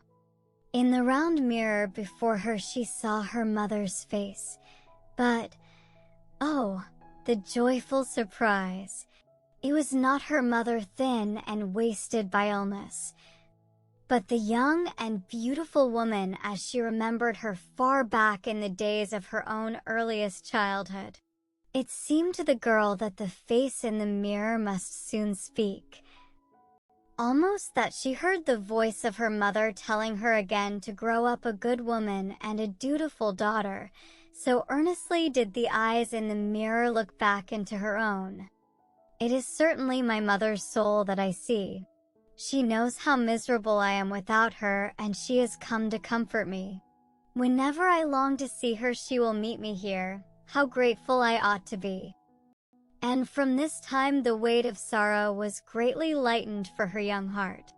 Every morning, to gather strength for the day's duties before her, and every evening, for consolation before she lay down to rest, did the young girl take out the mirror and gaze at the reflection which in the simplicity of her innocent heart she believed to be her mother's soul. Daily she grew in the likeness of her dead mother's character, and was gentle and kind to all, and a dutiful daughter to her father. A year spent in mourning had thus passed away in the little household, when, by the advice of his relations, the man married again. And the daughter now found herself under the authority of a stepmother. It was a trying position, but her days spent in the recollection of her own beloved mother, and of trying to be what that mother would wish her to be, had made the young girl docile and patient, and she now determined to be filial and dutiful to her father's wife, in all respects. Everything went on apparently smoothly in the family for some time under the new regime. There were no winds or waves of discord to ruffle the surface of everyday life, and the father was content. But it is a woman's danger to be petty and mean, and stepmothers are proverbial all the world over, and this one's heart was not as her first smiles were. As the days and weeks grew into months, the stepmother began to treat the motherless girl unkindly and to try and come between the father and child.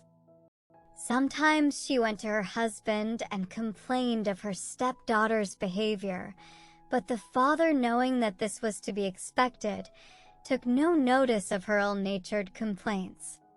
Instead of lessening his affection for his daughter, as the woman desired, her grumblings only made him think of her the more. The woman soon saw that he began to show more concern for his lonely child than before. This did not please her at all, and she began to turn over in her mind how she could, by some means or other, drive her stepchild out of the house. So crooked did the woman's heart become. She watched the girl carefully, and one day, peeping into her room in the early morning, she thought she discovered a grave enough sin of which to accuse the child to her father. The woman herself was a little frightened too at what she had seen. So she went at once to her husband, and wiping away some false tears, she said in a sad voice, "Please give me permission to leave you today." The man was completely taken by surprise at the suddenness of her request, and wondered whatever was the matter. "Do you find it so disagreeable," he asked, "in my house, that you can stay no longer?" "No, no, it has nothing to do with you. Even in my dreams I have never thought that I wished to leave your side. But if I go on living here I am in danger of losing my life, so I think it best for all concerned that you should allow me to go home." And the woman began to weep afresh. Her husband, distressed to see her so unhappy, and thinking that he could not have her to write, said, "Tell me what you mean. How is your life in danger here?" "I will tell you since you ask me. Your daughter dislikes me as her stepmother. For some time past she has shut herself up in her room morning and evening, and looking in as I pass by. I am convinced that she has made an image of me and is trying to kill me by magic art, cursing me daily. It is not safe for me to stay here, such being the case. Indeed, I must go away. We cannot live under the same roof anymore." The husband listened to the dreadful tale, but he could not believe his gentle daughter guilty of such an evil act.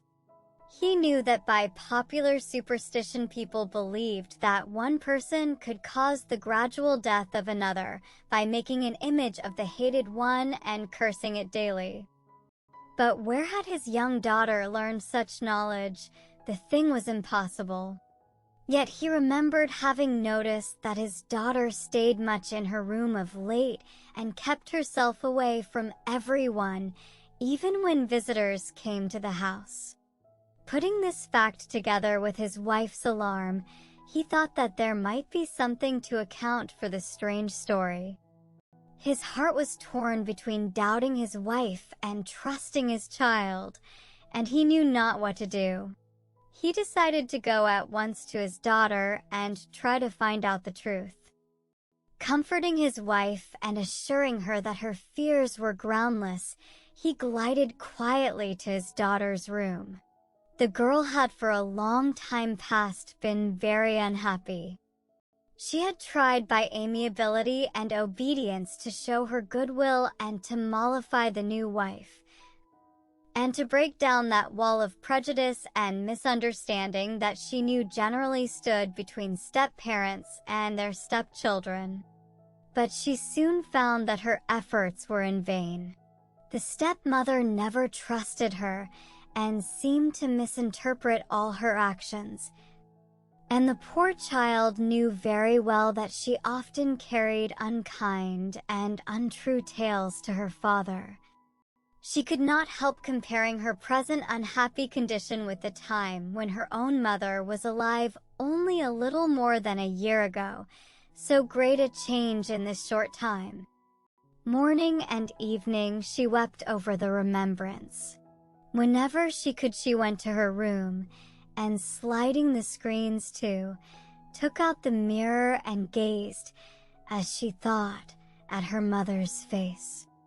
It was the only comfort that she had in these wretched days. Her father found her occupied in this way.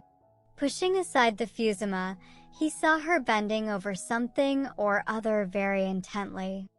Looking over her shoulder to see who was entering her room, the girl was surprised to see her father, for he generally sent for her when he wished to speak to her.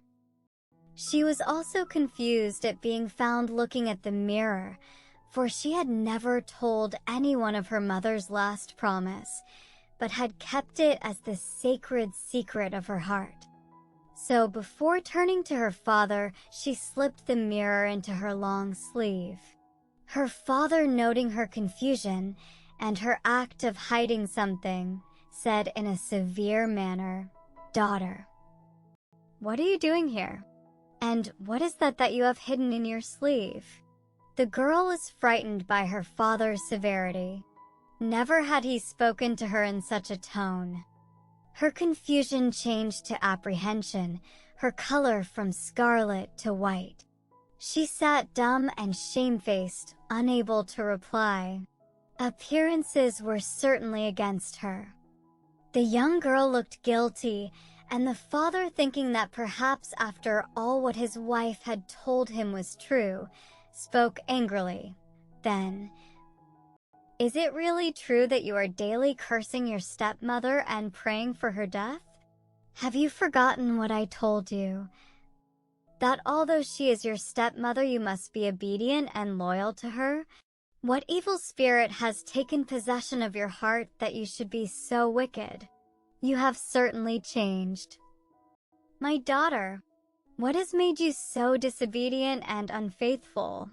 And the father's eyes filled with sudden tears to think that he should have to upbraid his daughter in this way. She on her part did not know what he meant, for she had never heard of the superstition that by praying over an image it is possible to cause the death of a hated person. But she saw that she must speak and clear herself somehow.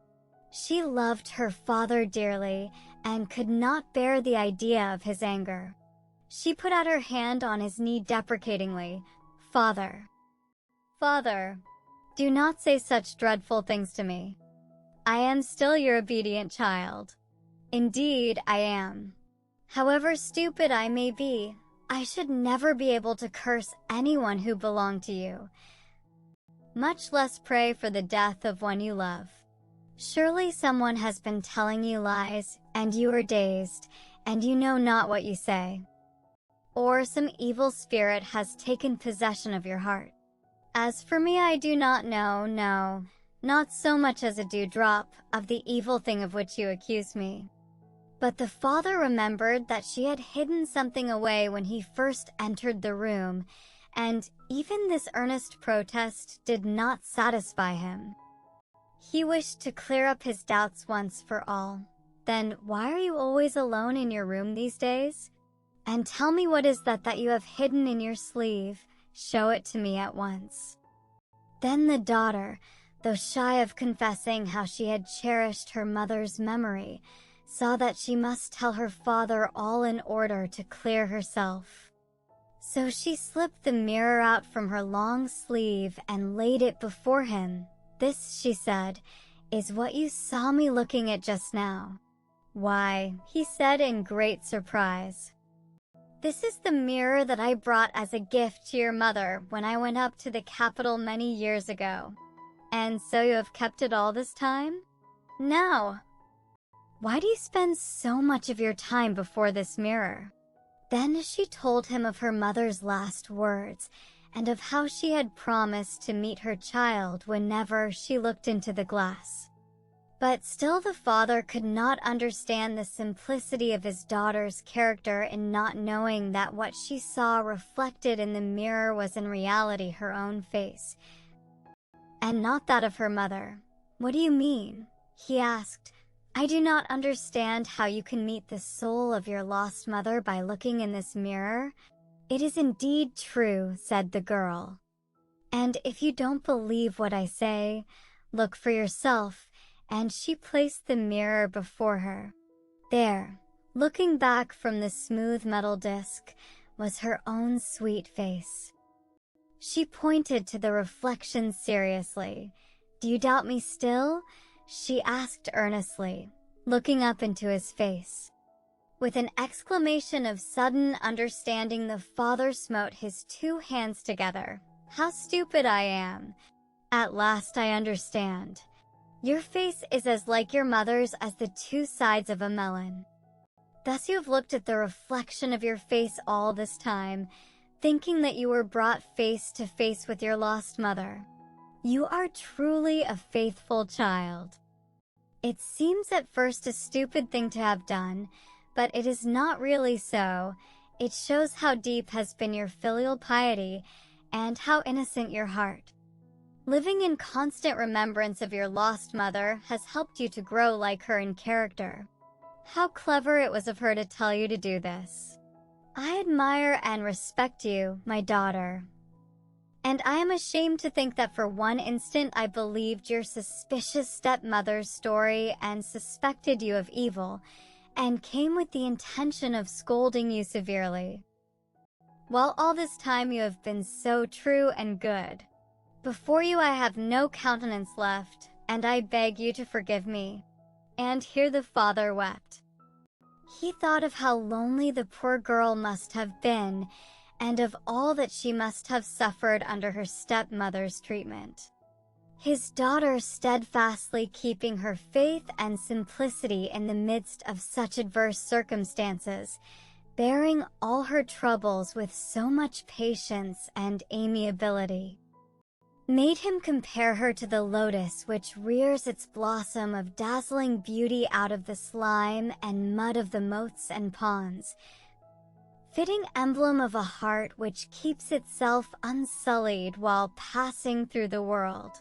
The stepmother, anxious to know what would happen, had all this while been standing outside the room.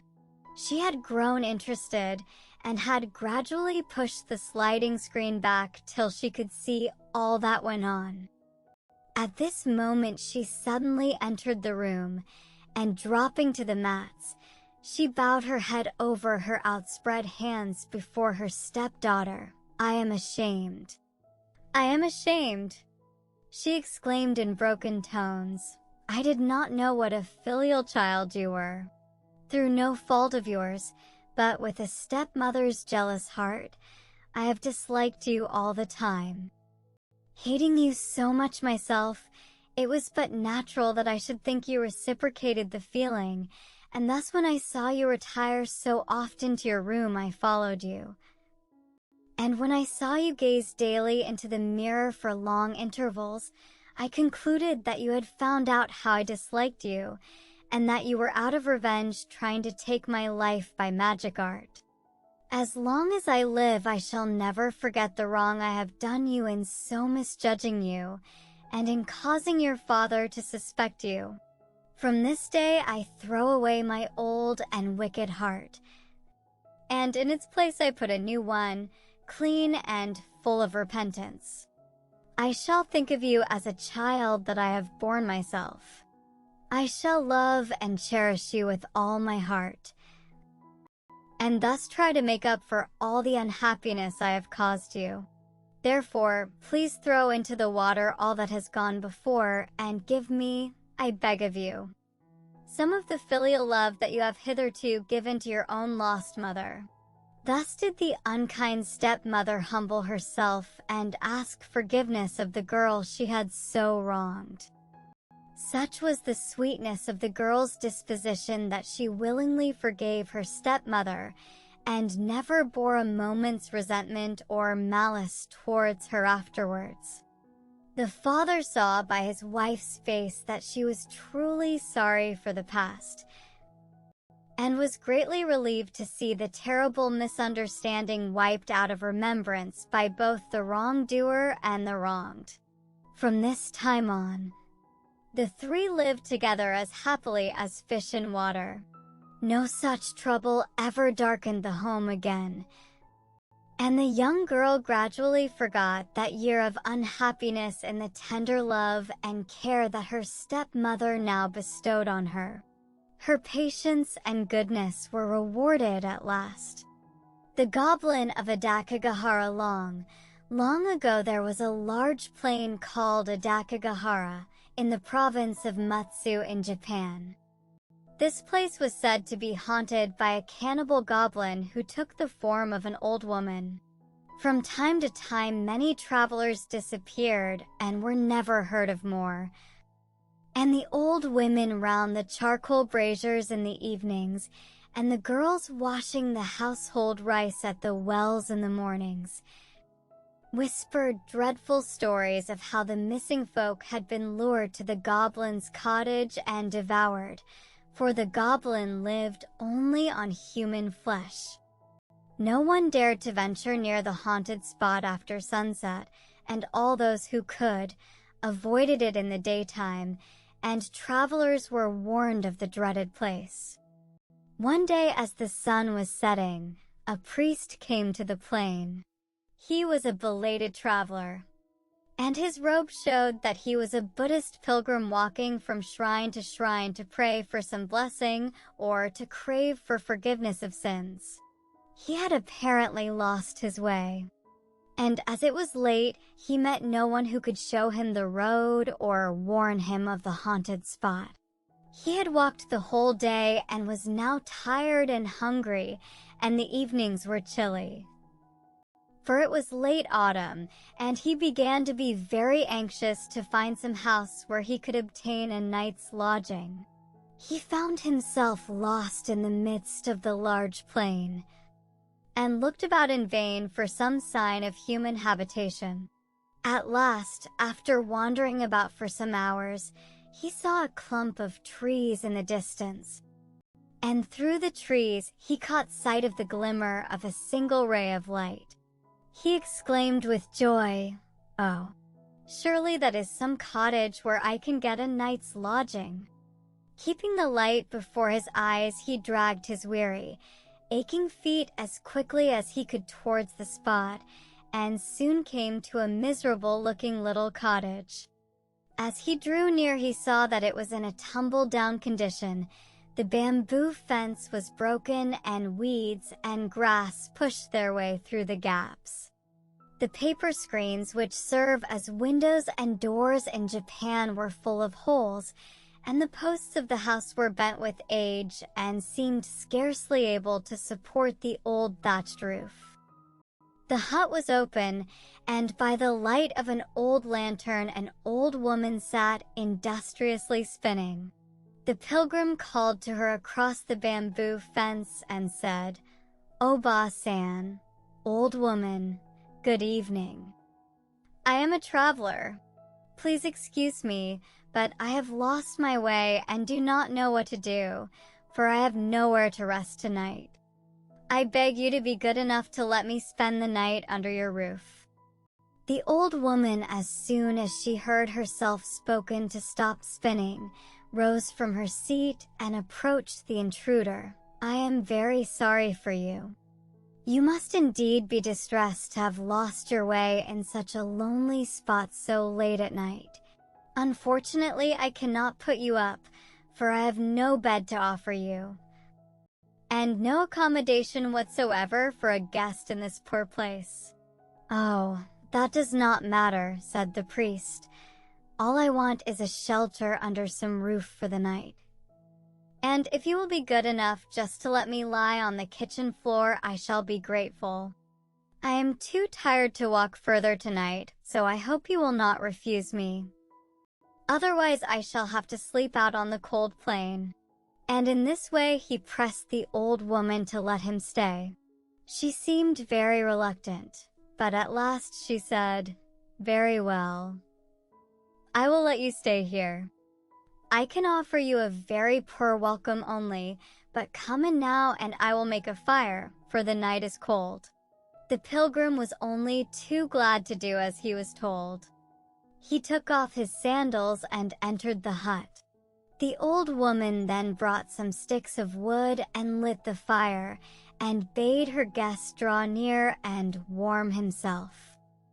"You must be hungry after your long tramp," said the old woman. "I will go and cook some supper for you." She then went to the kitchen to cook some rice. After the priest had finished his supper, the old woman sat down by the fireplace, and they talked together for a long time. The pilgrim thought to himself that he had been very lucky to come across such a kind, hospitable old woman. At last the wood gave out, and as the fire died slowly down, he began to shiver with cold, just as he had done when he arrived. "I see you are cold," said the old woman. "I will go out and gather some wood, for we have used it all. You must stay and take care of the house while I am gone." "No, no," said the pilgrim. "Let me go instead, for you are old, and I cannot think of letting you go out to get wood for me this cold night." The old woman shook her head and said, "You must stay quietly here, for you are my guest." Then she left him and went out. In a minute she came back and said, "You must sit where you are and not move, and whatever happens, don't go near or look into the inner room. Now mind what I tell you.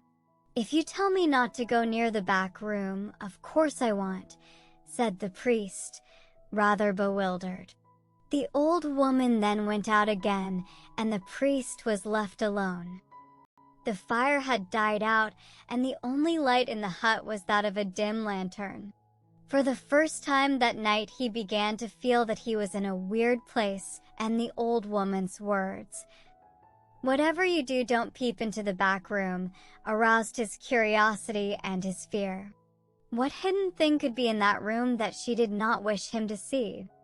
For some time the remembrance of his promise to the old woman kept him still, but at last he could no longer resist his curiosity to peep into the forbidden place. He got up and began to move slowly towards the back room. Then the thought that the old woman would be very angry with him if he disobeyed her made him come back to his place by the fireside.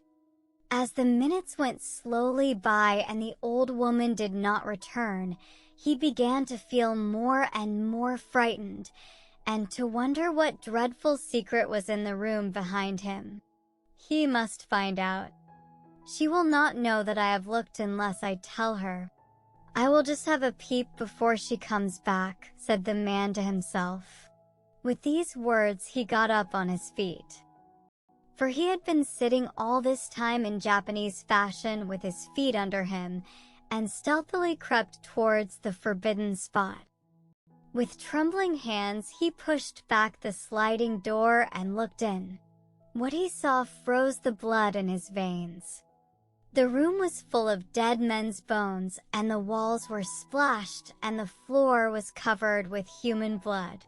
In one corner skull upon skull rose to the ceiling. In another was a heap of arm bones, in another a heap of leg bones. The sickening smell made him faint. He fell backwards with horror, and for some time lay in a heap with fright on the floor. A pitiful sight. He trembled all over, and his teeth chattered, and he could hardly crawl away from the dreadful spot. How horrible! He cried out, "What awful den have I come to in my travels? May Buddha help me, or I am lost. Is it possible that that kind old woman is really the cannibal goblin? When she comes back, she